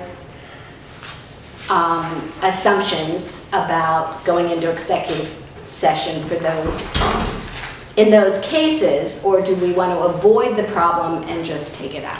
So taking it out does not necessarily make it that we can't. So I would recommend that we just take it out, and then eventually we will get clarity on that issue, and we'll know whether or not we can. Yes, that's it. I support that 100%. Okay, so we're just going to strike C. Strike. Okay. All right. Yeah, that makes sense. Okay. So is there other discussion on the board? Are there comments in the room about the appointment policy? All right, so comments online, Mr. Fairman?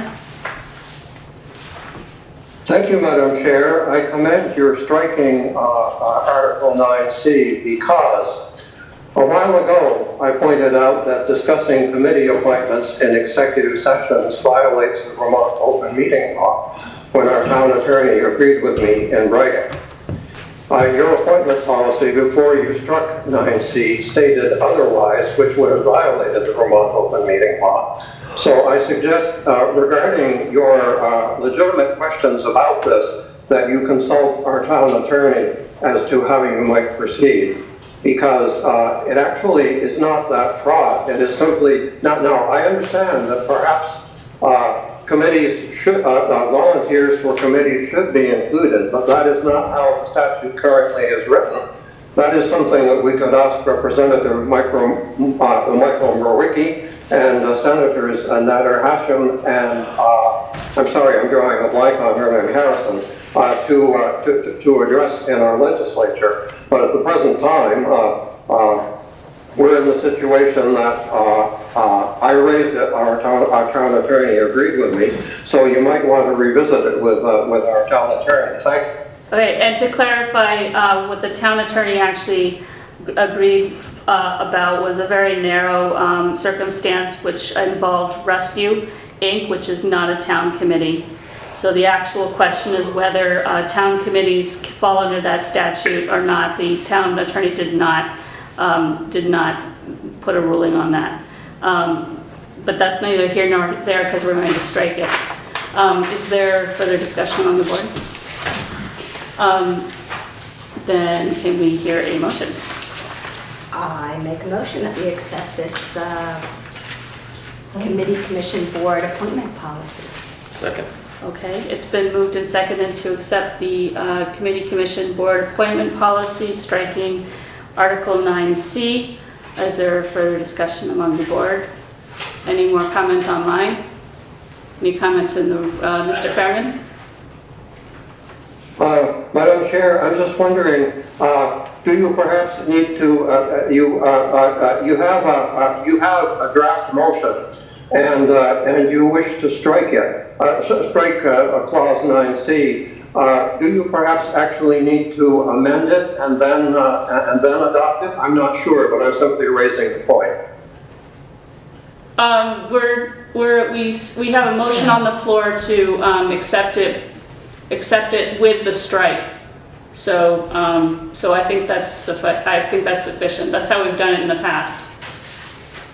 Thank you, that makes sense. My understanding was that the select person Alden did not include a striking of 9C, but you now have included it, perhaps as a friendly amendment, so I'm entirely in agreement. Okay, I did skip over the friendly amendment part. Do you agree? Okay. Second? Okay. So we've got the amended motion on the table. Is there further discussion?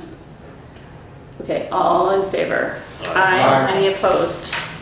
All right. Nice job. Yay! We did a policy. All right. So we've done more. Moving right along to more policies. So we're going to tackle the draft of the non-working holiday calendar, which we first attempted to play with last year. Do people need me to read this? Yes. So has this been approved by Equity and Inclusion? Yes, I believe so. Swift, it's been approved by Equity and Inclusion, right?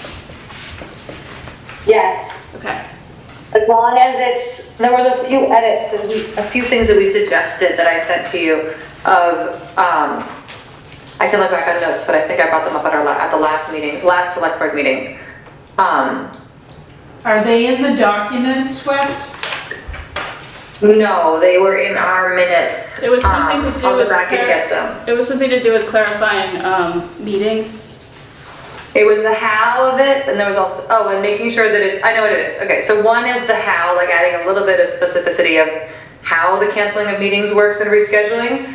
It's actually three. The second is making sure that these are two documents. They are yours. I gave a draft to my committee that combined the list of holidays and the policy, which is not the way that you wrote it. Right. So those are separate. And the third is being, having the list, if a list is published of holidays, start off with this list is not exhaustive. Just using that word that this is not an exhaustive list to cover that there are as many holidays as could be. We don't have that in here. So we took thank you, Swift. So we took out, so originally this had a very cumbersome section of all of the holidays that we would consider. Right. We stripped those out, they're in a separate document, and that would be something that we would approve at a later date once we got this going. Oh, gotcha.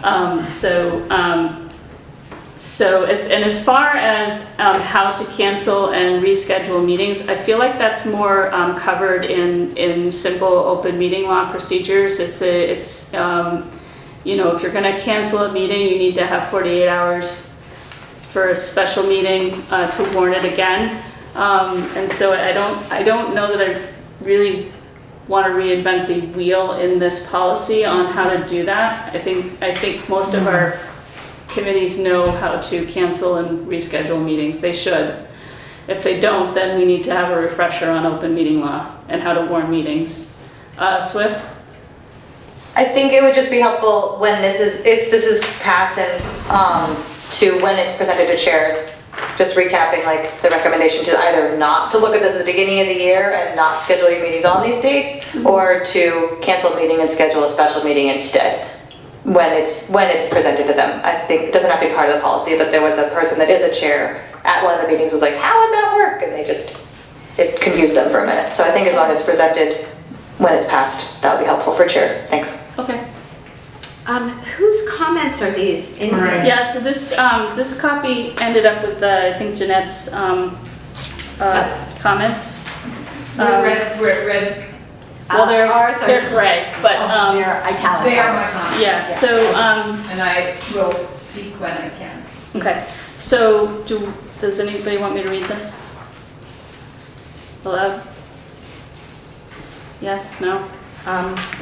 Sure, it's Without not the that comments. long. I don't think it's that long. All right, We're gonna it's have. not anymore we're with gonna the set. 5 million holidays. Okay, Yeah. so this is the religious and cultural non-working holiday resolution. In the year 2023, Yeah.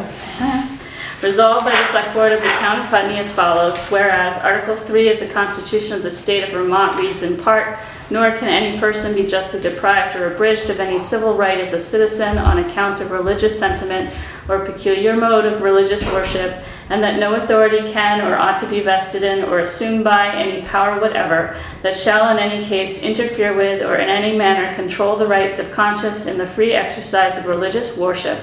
And whereas the Town of Putney recognizes that one civil right of a citizen is the ability to participate in legally warned town board, commissions, and committee meetings as outlined in 1 V.S.A.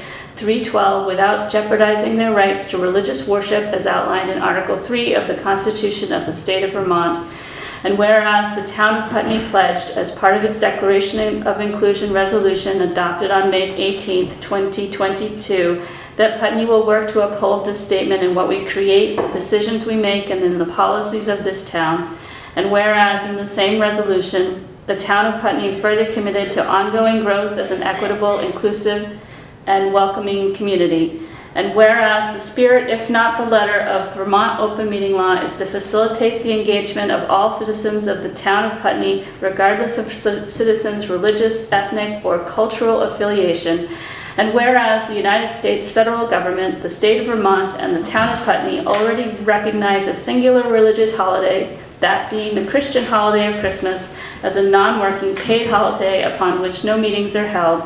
And whereas Article 3 of the Constitution of the State of Vermont further reads, nevertheless, every sect or denomination of Christians ought to observe the Sabbath or Lord's Day, which further sets aside Sunday as a weekly non-Christian non-working holiday upon which no meetings are held.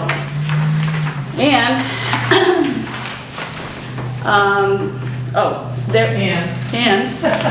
and therefore, be it resolved that the Town of Putney Select Board recommends to itself and to its various boards, committees, and commissions that other religious or cultural non-working holidays be considered when scheduling meetings or events, and be it further resolved that the Town of Putney will prominently publish a calendar of suggested holidays to consider when scheduling meetings or events.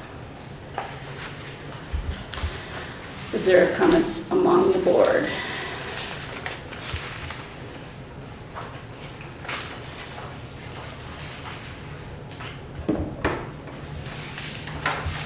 Comments online? Heather? I'm just curious about is there any verbiage, is there any assumed participating religions? Just because once we start getting inclusive of every religion, you'd never have a working holiday. Yeah, so there is I'm sorry, go ahead. Because they did mention the paid holiday Christmas, I mean, people could work Halloween and get paid, people could work every solstice and get paid. We also don't conduct business on a Saturday, and that's holy for some and not holy for others. So given the verbiage written, it's a little confusing. Okay, so first of all, this is just for boards and committees and commissions. It's not about paid holidays for the town. Second of all, we're talking about government functions, not your waitresses or your retail people or anybody else who may need to work on a Saturday or a Sunday, which is for many of us considered the weekend, for those of us that work a traditional 9-to-5 job. The intent of this was to follow the state and federal assumptions that Sunday is a day of rest.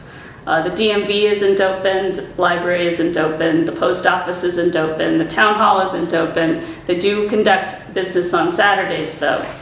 And that is a leftover from the Puritan Christian traditions that we started in this country. And that's just a fact. So it's to expand it in a government function, not to extend it to private individuals or to expect that people are going to get paid.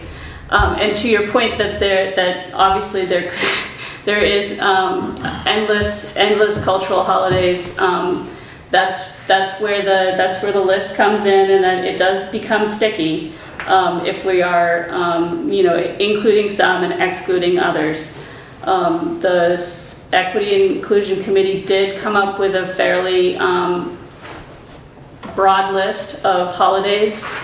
In reality, most of them don't conflict with most boards and committees meetings.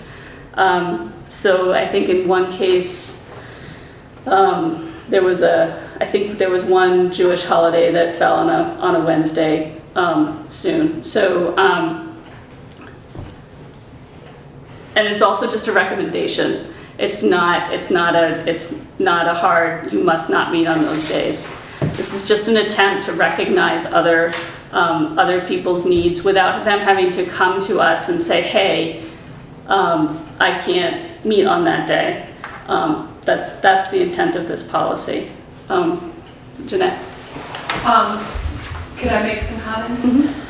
So I don't know if you have my comments there, but I would leave out the 1, 2, 3, 4, 5, the 6th and the 7th whereases, because first of all, while at its core Christmas is a Christian holiday, it is celebrated worldwide by many people now. It is really not a religious holiday anyway.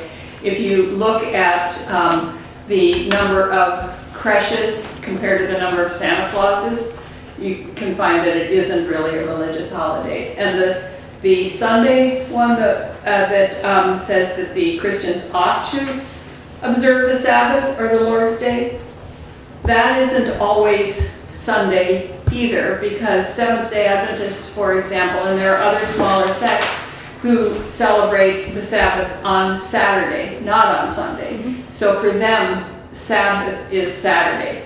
And the post office, there's a suit by, I can't remember, his name is like something like Gorp or something, filed a suit. He said he couldn't work on a Sunday, and the decision by the courts was, yes, you have to work on a Sunday. So that is no longer even considered government functions as a holiday. My other comment is, did you take out as well as those organizations within the town who regularly hold events? Because that was in the version that I got. I didn't hear that anywhere. Where is that? It therefore be it resolved that the town of Putney Select Board recommends to itself and to various boards, committees, and commissions, as well as to those organizations with the town. Did you take that out? I'm pretty sure we took that out. Because we can't tell other committees and what they can do and what they can't do. This is just a recommendation. I realize it's a recommendation. My biggest, those points are of concern to me, but the real concern to me is the list. I believe that you are really treading on the separation of church and state here. No matter how, you could list every single religious holiday that there is and still be entering the separation of church and state. And that is a huge, huge constitutional issue, I believe. If another group in town, not connected to town government at all, but if the Friends Society or the Putney Cares or whoever wanted to come up with a list and say, this is a list that you can look at when you're doing them, that would be okay. But for the town to support or even suggest supporting a list of religious holidays is really, really messing around with the Constitution. And I think that you would get into huge trouble there. May I make a suggestion? The LCT will review policies, ordinances, and potentially resolutions. Their fee is $100 an hour. It takes select board approval prior to them Approval reviewing. of them reviewing it, or approval Yes. of us approving the? No. Just to approve the The expense, review. the review, okay. Yeah. So what they'll do is give us a quote, Okay. and then we can bring it back to the board. The board makes a motion whether they want it reviewed by the VLCT, $100 an hour. I can tell you legal counsel is $160 an hour. So that's an option. Okay. If we're getting into sticky situations or gray areas, I would recommend the board Yeah. utilize a service. I think that's a good idea. And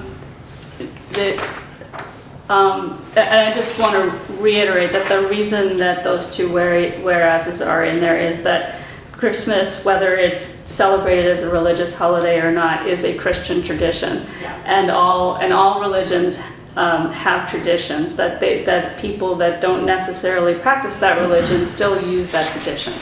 And I would use the example that when I went to Israel, the banks shut down at sundown on Friday.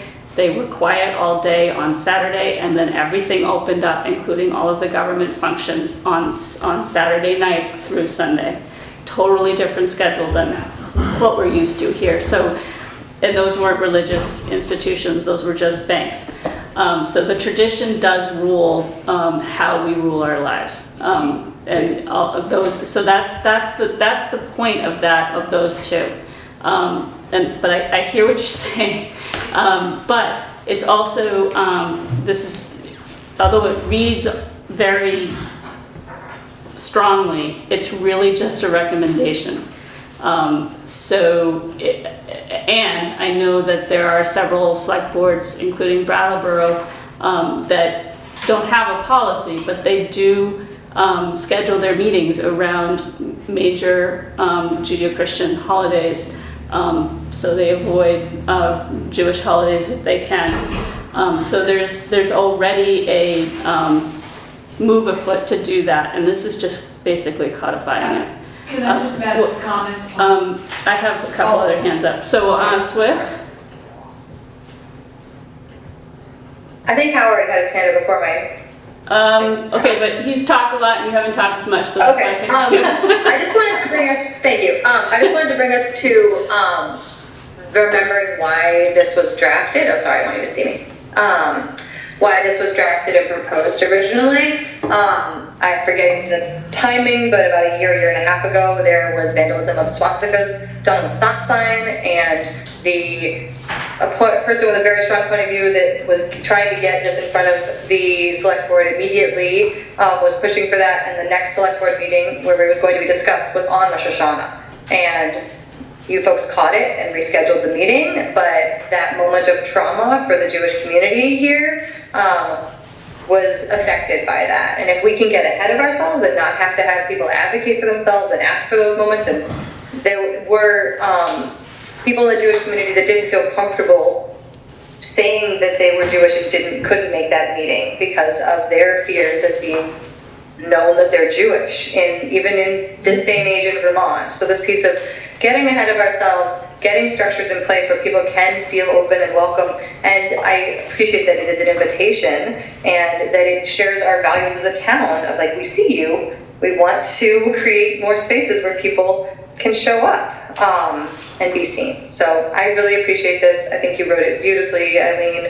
The Equity Committee is working a lot on this, and addressing the list of holidays. There are these non-working holidays that are actually pretty well known. There are multiple resources for these that are published by colleges, by other organizations that are recommended. Yes, they're not government organizations. That's one of my dearest friends. I think it's Elizabeth Warner. Went to Reed College or. There you go. So, and this is not all holidays or all cultures.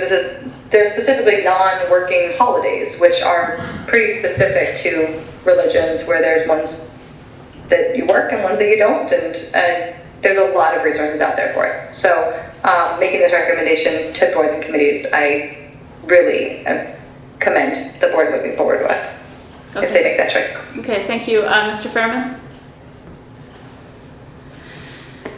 Madam Chair, do I understand correctly that our select board will not be taking action this evening on this policy? Yeah, I think we're probably gonna approve sending it to the LCT. Okay. So that's action on it, but not, we're not gonna. I will proceed. First, I second everything that Senator White has said. And I would suggest that you and your colleagues should consult our town attorney, because that's why we have a town attorney, about your non-working holiday calendar with reference to the Establishment Clause of the United States Constitution. Listing religious holidays for consideration unconstitutionally favors these religions' holidays over those of other religions. A while ago, I suggested that town of Putney public bodies simply be encouraged to consider personal requests from people who wish to attend a meeting but could not do so on its intended date due to a religious holiday. A member of our Diversity, Equity, and Inclusion Advisory Committee said that a person may be reluctant to ask for such personal accommodation. The role of the committee then should be to mentor and advocate for this person, learning to participate in our constitutional rule of law, in which governments cannot favor any religions. Thank you. Okay, thank you. Jeannette? I just, the first two paragraphs there, I don't feel strongly about them. I think that they're unnecessary, but I don't feel strongly about them. But I feel very strongly about the list, and it clearly says that the Town of Putney Select Board recognizes the following holidays. And I think that is really getting into the separation of church and state. And if the a non-town committee, a non-town group, the Landmark College or the Friends of the Quaker Meeting House or Putney Cares wants to supply a list, then I think that's fine. But I do not think that the town select board should be advocating for any list, because I looked at this list, and this list is, we don't have the list in front of us here, but I do, and I looked, and some of these are a week long. Some of these holidays are a week long. And there's one here, the birth of Ba, which is there's 9 birth of Ba holidays in the year. So do you recognize all of them? I don't know. They're not 9 of them on here. So how do you pick and choose? I think that you have to be really careful about how you recognize certain religious holidays. That's just, thank you. And just my opinion. Sitting through the Equity Inclusion Committee meeting last month, I believe it was, where we took a look at this along with the list that Jeanette's looking at. I feel as though a lot of Equity Inclusion Committee members were uncomfortable with that list as well and felt uncomfortable voting on anything regarding this if that list was included at all. Okay. So, I mean,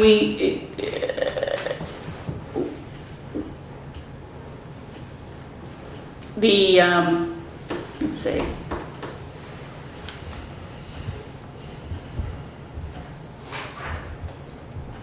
We could just take out the last. Well, the I list mean, part. so, I mean, we could take out the list part.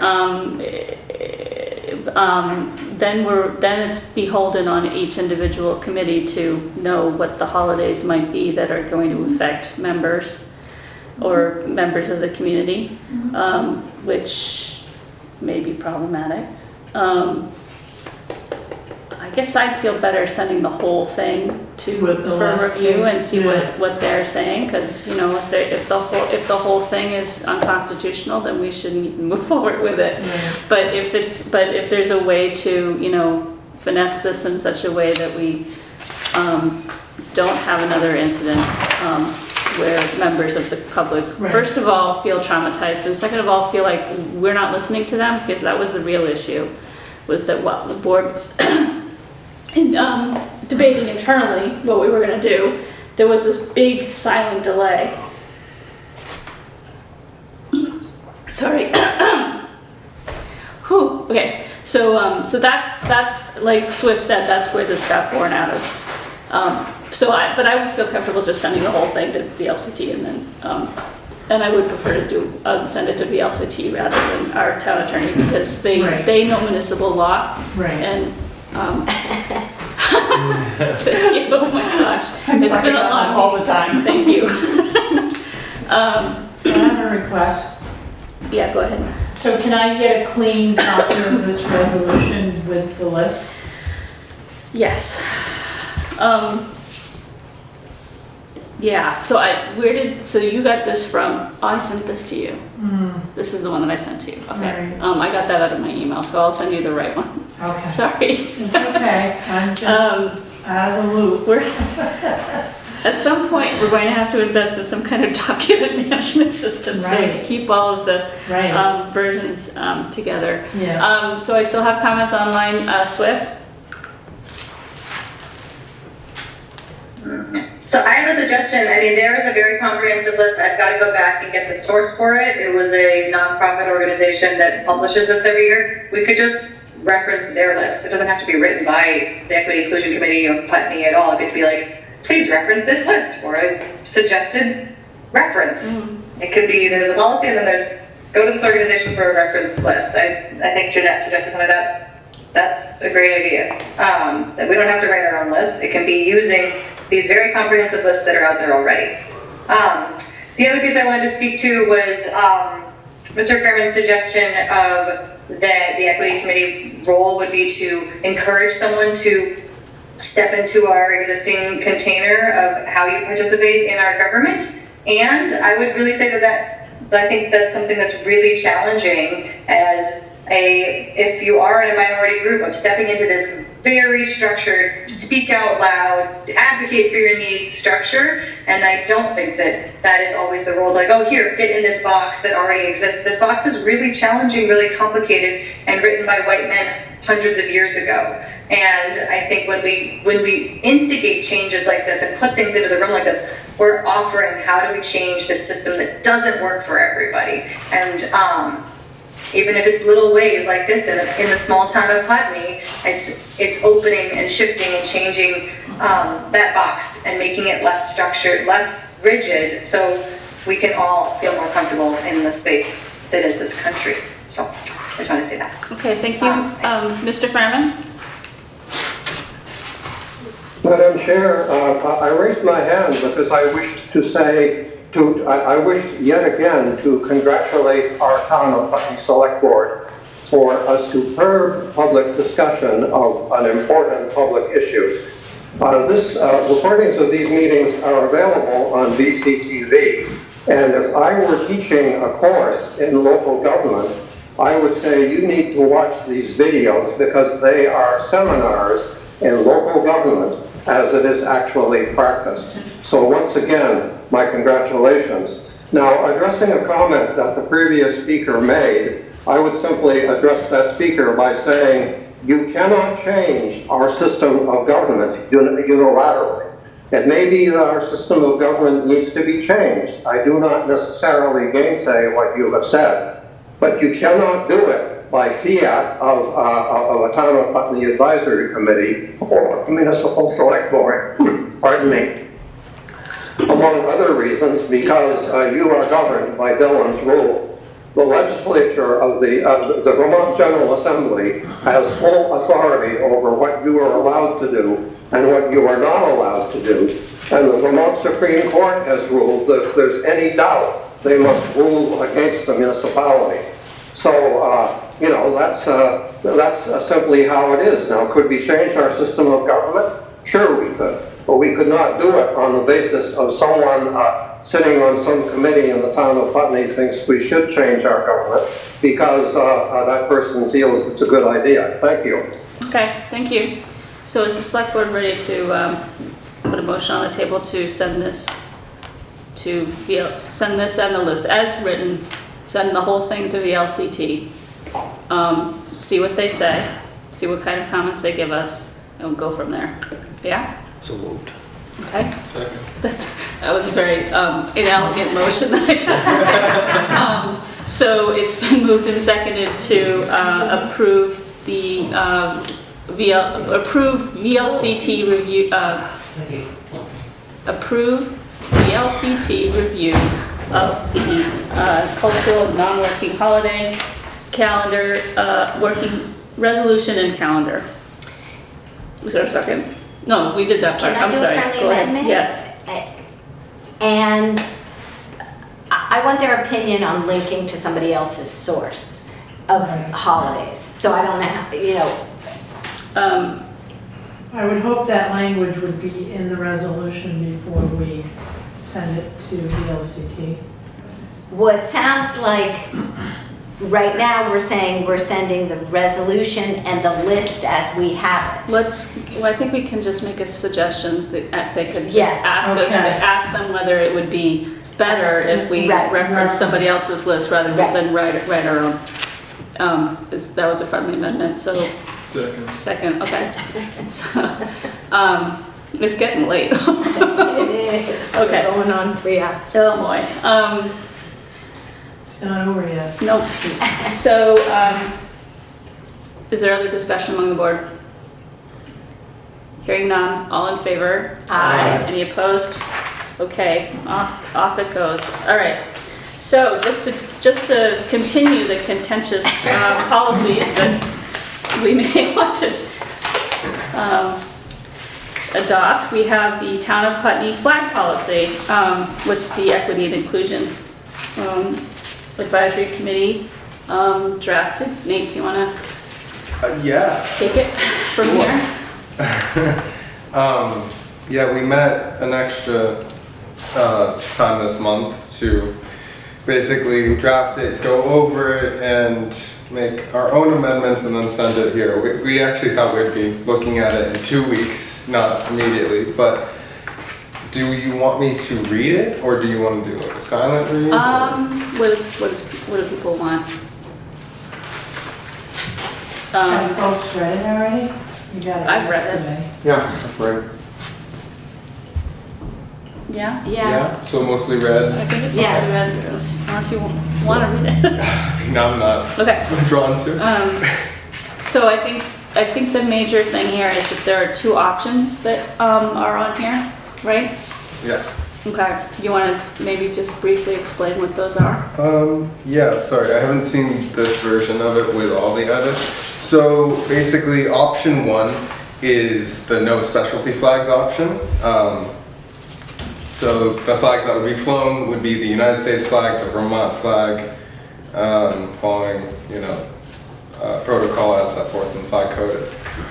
And then option 2 is specialty flags, and there was a lot of options that we actually went through. We reviewed 3 in our meeting, and then we narrowed it down to these 2 options. Jeannette set forth a lot of different options too. This one, we're trying to use government speech as a way to have this policy and have less legal issues. I don't know specifically what to say about it. I mean, it's pretty much laid out 1 through 5. Okay. It's another one worth having reviewed. Yeah. Yes, for sure. Definitely. Let's just, But I think I guess we don't have to approve anything tonight. I think the less clear option here is option 2, which is kind of where,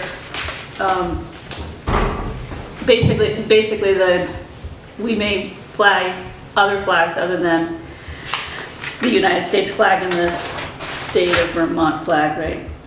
Yeah. One thing that I don't see in here is how one requests such a thing.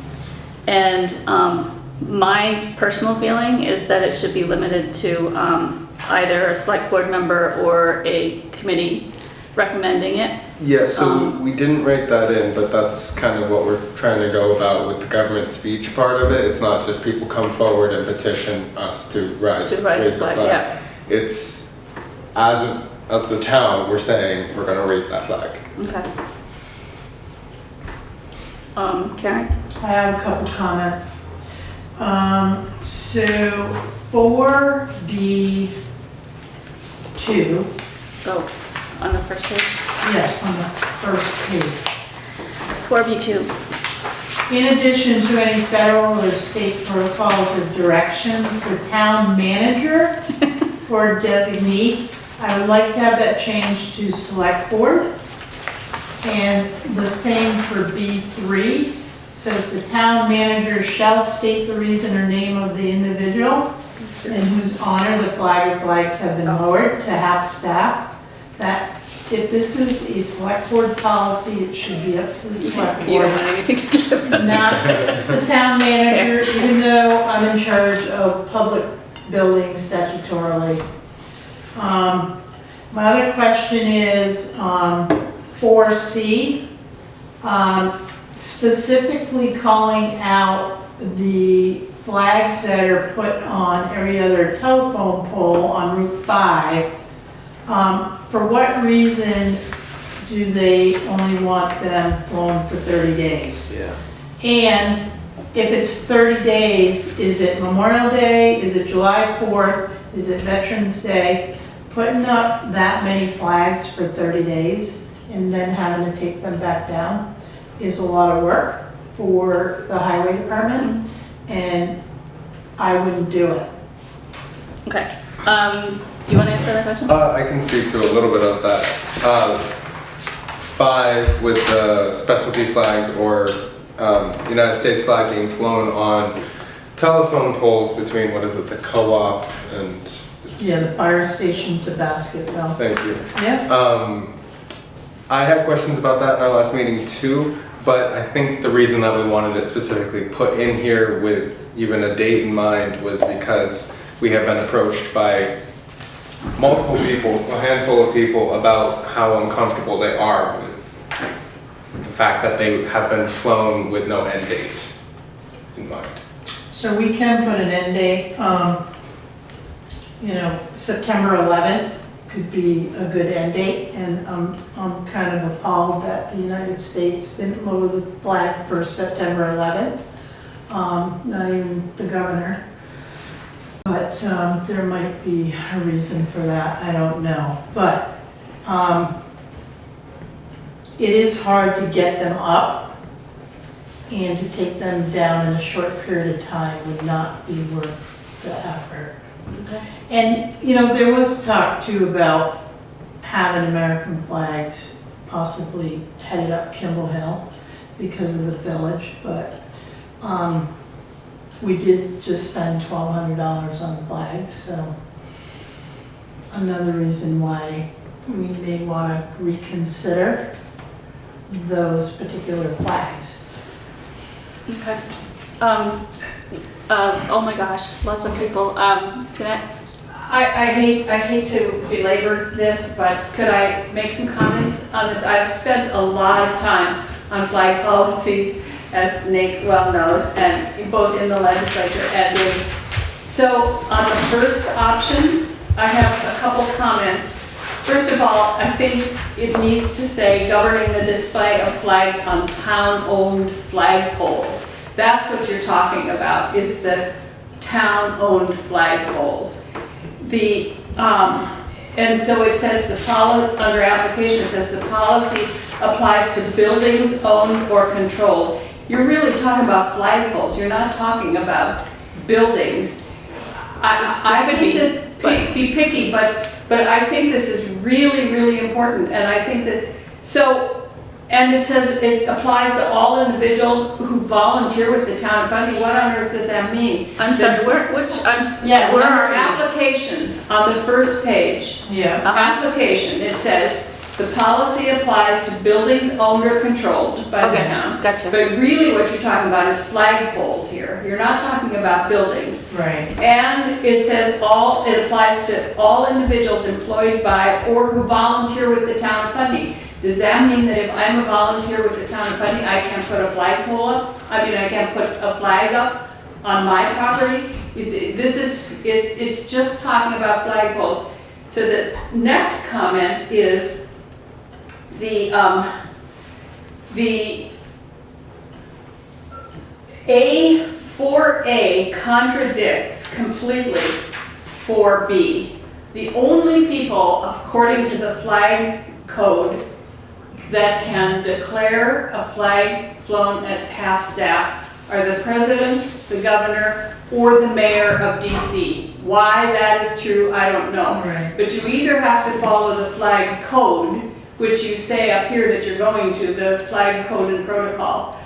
But in that case, you can't fly, nobody else can declare half-staff. And I do think that is wading into something that I don't know that you want to get into about who in the town was important enough to fly the flag for when they die. I just think that, so I would take out B entirely. And then I don't know that you have any control over those telephone poles. I believe they are owned by Green Mountain Power. They are, we have permission. Yes, you have permission to, but Yes. because I put in a call to Green Mountain Power because I was really a little bit concerned about that. And I don't think, yes. But we do pay for them and we put them up and take them down. Yeah, Right. yeah. And then the display of additional flags indoors or outdoors. I think you want to just talk about flagpoles. If you're having a meeting upstairs, you can fly any flags you want to in the building, but I think you're talking about flagpoles. And I'm going to just make a couple comments about the option 2, the government speech. Option 2, yes. Yes, that's the government speech option. I think it gives way too much discretion to the select board. For example, it's flags received from visiting groups. Who would that be? The United Auto Workers come to town and you're gonna fly a flag for them. Who determines what the public good is? I'm sorry, where are you? These are all in Option number 2. 1, it says flags received from visiting groups. Okay, I have gone over this with a fine tooth comb. Then on number 2, an organization dedicated to the public good for the citizens of Putney, who the select board is going to make all these decisions. Positive interact or value worthy of recognition. This is so subjective, and I went online today to look at flags, and I know that there's a huge outcry against ever flying the thin blue line flag, because people say it's in opposition to everything we believe. There's a thin blue line, there's a thin green line, which represents military, respect for military, thin red line, which is firefighters, There's a thin yellow line which honors tow truck drivers. I mean, there are billions of flags out there, and I'm just going to make one comment on government speech. It does avoid a lot of legal issues if you consider it government speech, but I'm going to just quote Peter Keachout again, who's a constitutional professor. That you are speaking for the government, and the select board is going to decide if it reflects their position. He says, be very careful when a government claims that speech by one or more private speakers is government speech. It can be difficult to tell whether government is using the doctrine of government speech as a subterfuge for favoring certain private speakers over others based on a viewpoint. And so you will have to decide if you're going to use government speech, is it going to take all 5 of you to vote whether that's government speech or not, or is it a majority rules? I think that that's getting into some issues that are quite problematic, and if you ask the question, what are we trying to achieve with this policy? Then you have to ask the question, is this the best way to achieve that goal? What is our goal? And is this the best way to achieve it by spending, I don't know, 20 minutes at every select board meeting talking about which flag you can fly, because people are going to come and ask you. So those are just my comments. That's one of the reasons why I was thinking that we would limit it to either one of the select board members coming to the meeting and saying, I want to fly this flag, or limiting it to one of our other committees. You still have to, if it's government speech, you still have to, it is the whole select board saying absolutely. it. It isn't just one person. No, absolutely. I'm just saying that I'm not envisioning a policy where people come here, private citizens come here and lobby us to fly the thin yellow line flag. I feel strongly that that's not where, because we don't want to waste. We do have other things to do. I respect the idea that we might want to say things at certain times, especially during really hard events, and come up with a position amongst the select boards, much like we might pass a resolution to support Pride Month or against gun violence, or one of those things that we have done in the past. This is kind of an extension of that, in my mind. But I hear you, and I do think the idea of having the vote be unanimous is a very good one. I think it needs to come from the entire select board and not just 3 of us. So I think that's a good suggestion. And you made a lot of points here. Do you have that? Well, I do have them written in a manner of speaking, but I can send them to you if you'd like, just so. Okay, I mean, I think this policy is also going to end up at VLCT as well, so I don't know if we want to.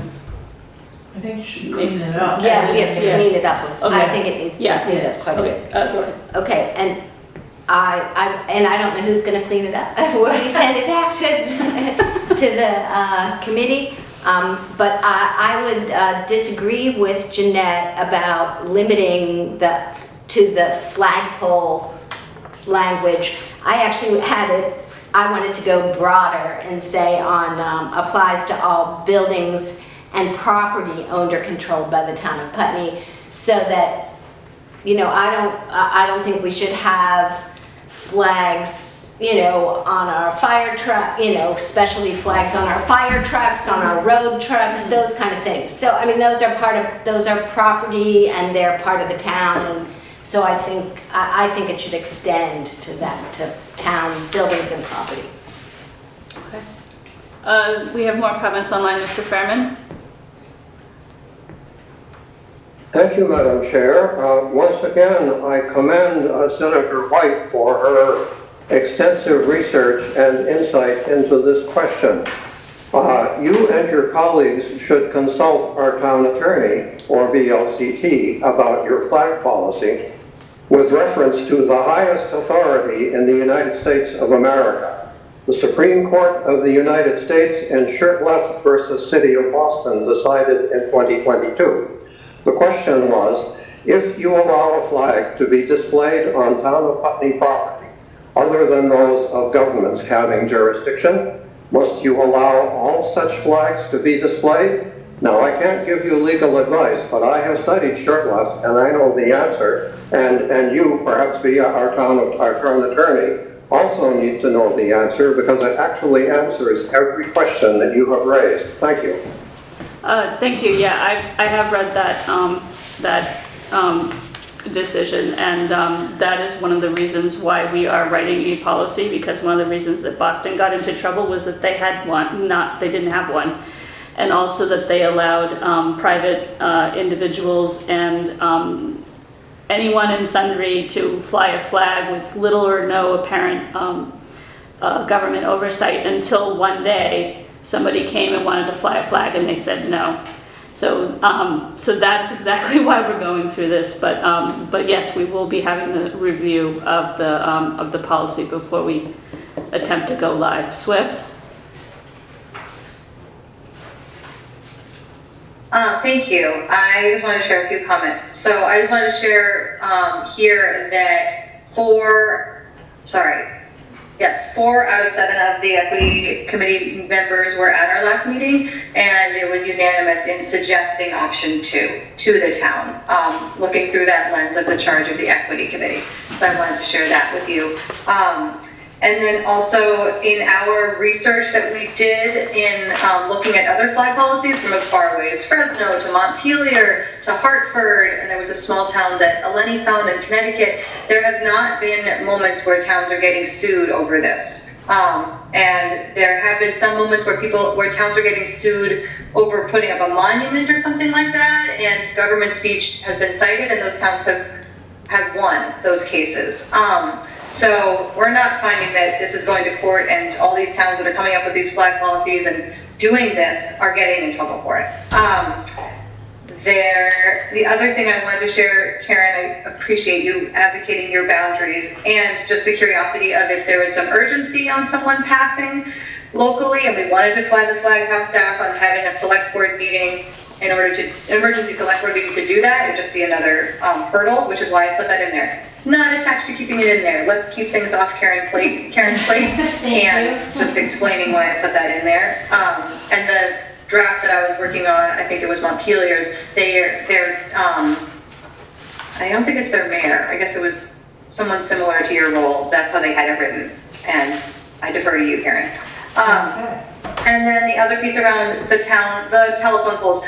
We debated taking this piece out because this is almost like its own policy, but we left it in with the nudge of like, there needs to be some policy on the way that the telephone poles displaying of flags is used. I think it should be in this, or maybe it's a separate policy, or at least it's separated out or something, because right now there is no official policy on how that's done. And just reiterating what Nate said, we are getting feedback not just about there not being an end date for the flags going up, but people's discomfort with there being that many United States flags. Not everyone in this town gets excited about seeing those, and some people actually shouldn't. They felt uncomfortable or like didn't feel like it was their welcoming in having that many U.S. flags lining the streets for the amount of time that they have been lined. So that was a way that we advocated for that change. That section absolutely needs more attention and detail, but we did leave it in to really bring it to the table in front of you all in the select board. I think that's all I have. Thank you. Okay, thanks. Mike Murky.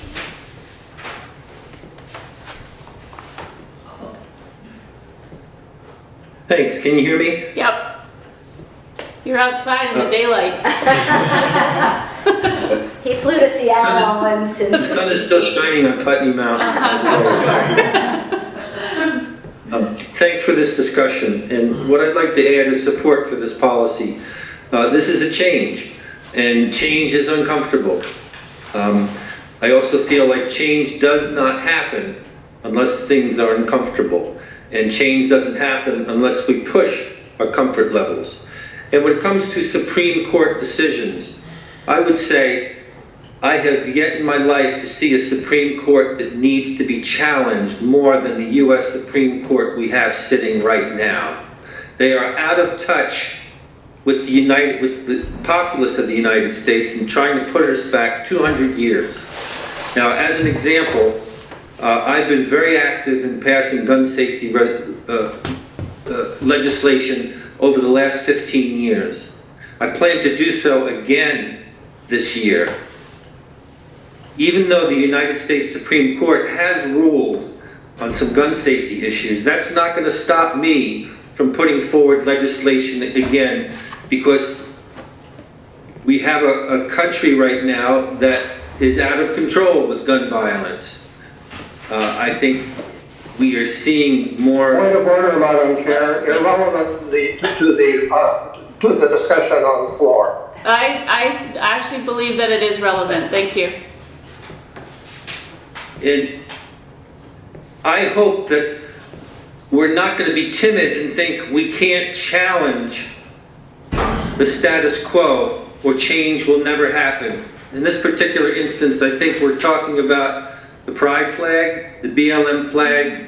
These are marginalized communities that have suffered for centuries. And it's time that the rest of us who have the privilege to live without the bias they have to live with, stand alongside them and take a chance and challenge the status quo. Thanks. Okay, thank you. I would just point out that although I agree wholeheartedly with your sentiment, we don't necessarily have the funds to bring things all the way to the Supreme Court. So I don't think we're treading on too dangerous ground here, as long as we craft it carefully and we have it vetted.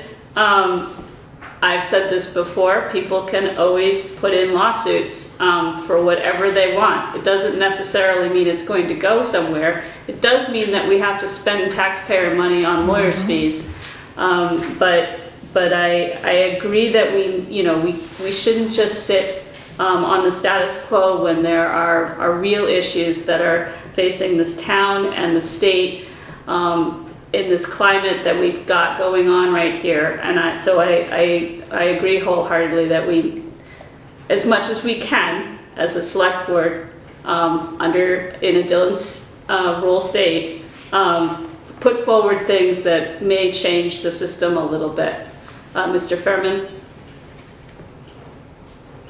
Madam Chair, I should just like to mention the speaker previous to the previous speaker actually gave you some legal advice, citing legal research involving municipalities in other states. Now, to the best of my knowledge, that person is not admitted to the Vermont bar to practice law in the state of Vermont, and therefore, in giving you that advice, was practicing law without a license. And I just want to mention that personally, I very carefully guard against doing this, because that is, in fact, we have no authorization whatsoever to give anyone legal advice other than ourselves as pro se's, which that speaker is, and which I am. Now, as far as the question of, well, we disagree with the Supreme Court, fine, this is a democracy. We are free to disagree with the Supreme Court. However, unless we wish to revolt, we are under constitutional rule of law, which means what the Supreme Court of the United States has decided is, in fact, the law of the land. Now, if we wish to be revolutionary, we can be, but some of the discussion this evening has actually verged on being incendiary. And fair enough, I'm comfortable with that. But let's know exactly what we're getting into. As far as the question of how much it would cost the town of Putney taxpayers if something from the town of Putney went to the Supreme Court of the United States, assuming that they actually agreed to hear the case, out of several thousand cases that are presented to them every year, they grant certiorari, it's called, to here between 1 and 2%. But to get to that level is going to cost probably $1 or $2 million. Because once we get to that level, our town attorney is not the one who can represent us. We are dealing with elite attorneys. There are very few of them. And they know this, and they bill at the very highest rates because they can. So let's be very careful what we're doing here in terms of bravado of, well, you know, we can go ahead and do this. Because sure, we can be revolutionary, no problem with that. But we need to know what the cost will be of being revolutionary and decide whether we are willing to pay this cost, and more importantly, whether the taxpayers of the town of Putney are willing to pay this cost. Thank you. Okay, thank you. I'd like to move on soon. So I think I have a bunch of cross-outs and question marks and check marks.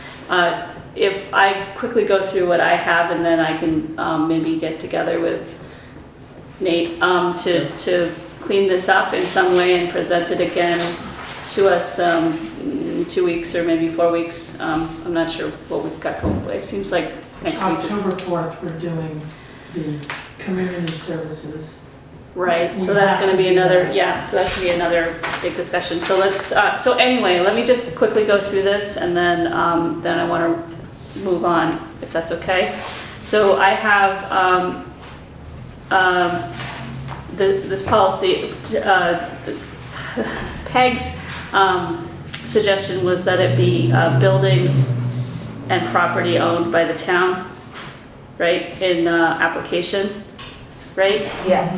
I don't know why and all individuals employed by or who volunteer with the town is in there, so I agree that we should strike that. I don't really want to be in the position of determining who's special enough to fly the flag at half staff, and I'm not even sure we're allowed to do that, so I would like to strike that whole thing. That would be 4B. And then that also gets rid of 4B3, right? Yes. Correct. Okay. I think that we should come up with some dates, maybe some patriotic dates to fly flags. So I'll plug in. I'll just make a suggestion that it be Memorial Day to July 4th or something to that effect, and we can debate that next time. Is that fair? Then I think we've decided that we want to go at least attempt option 2. Is that true? Further discussion.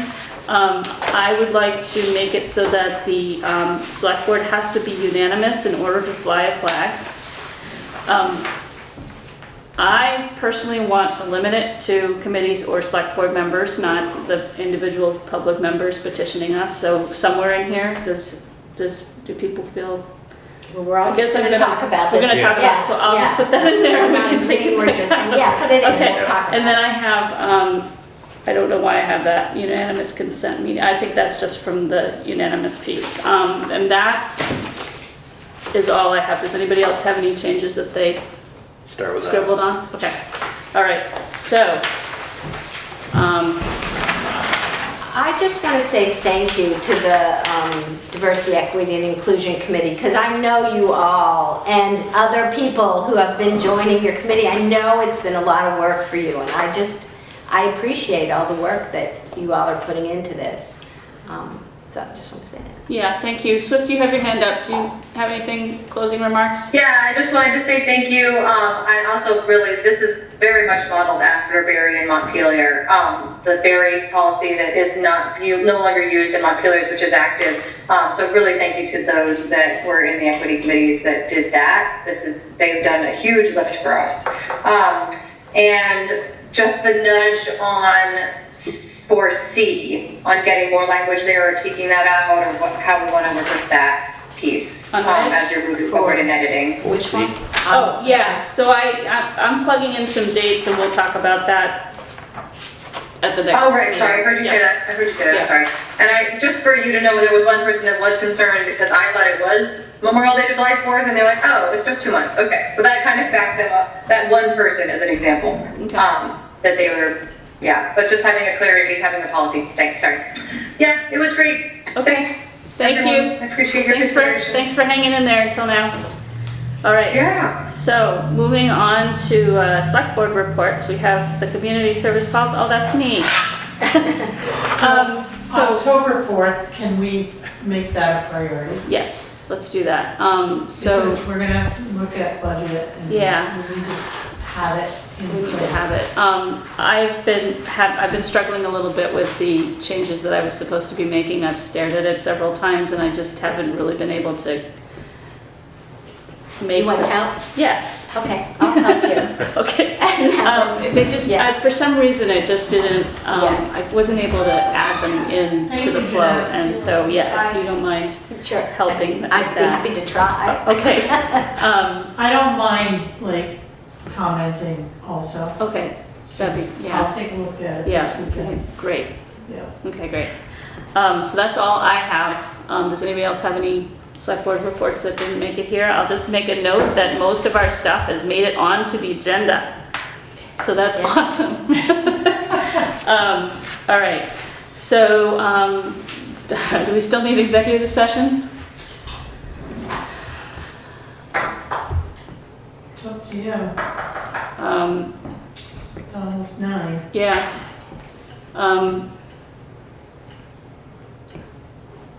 Maybe the wait. Maybe just a quick one for It's reported, so. that one, for the first one, and not the second. Let's do that. Let's table that one until next week. Okay, if that's okay with everybody else. Yeah, we normally don't have 2 in one night. Okay, so we're going to go into executive session under Title I, V.S.A. 313A1E, and I'll read that whole thing out in a second. But before I do that, for those who didn't looking at the agenda but didn't hear us change the date, it's actually October 4th, 2023. At 5:30 Wednesday at the town hall and on Zoom. So can I hear a motion to go into executive session under Title I V.S.A. 313A1E after making a specific finding that premature general public knowledge would clearly place the public body or a person involved at a substantial disadvantage to discuss pending or probable civil litigation or a prosecution to which the public body is or may be a party. So moved. Second. So it's been moved and seconded to go to invite Karen in. It's been moved and seconded to go into executive session under Title I V.S.A. 313A1E. We won't be making a decision, so you're also. Yeah, you can break Did you down. read your whole book? No. So can I hear all in favor? Aye. Any opposed? All right. Thank you, everyone.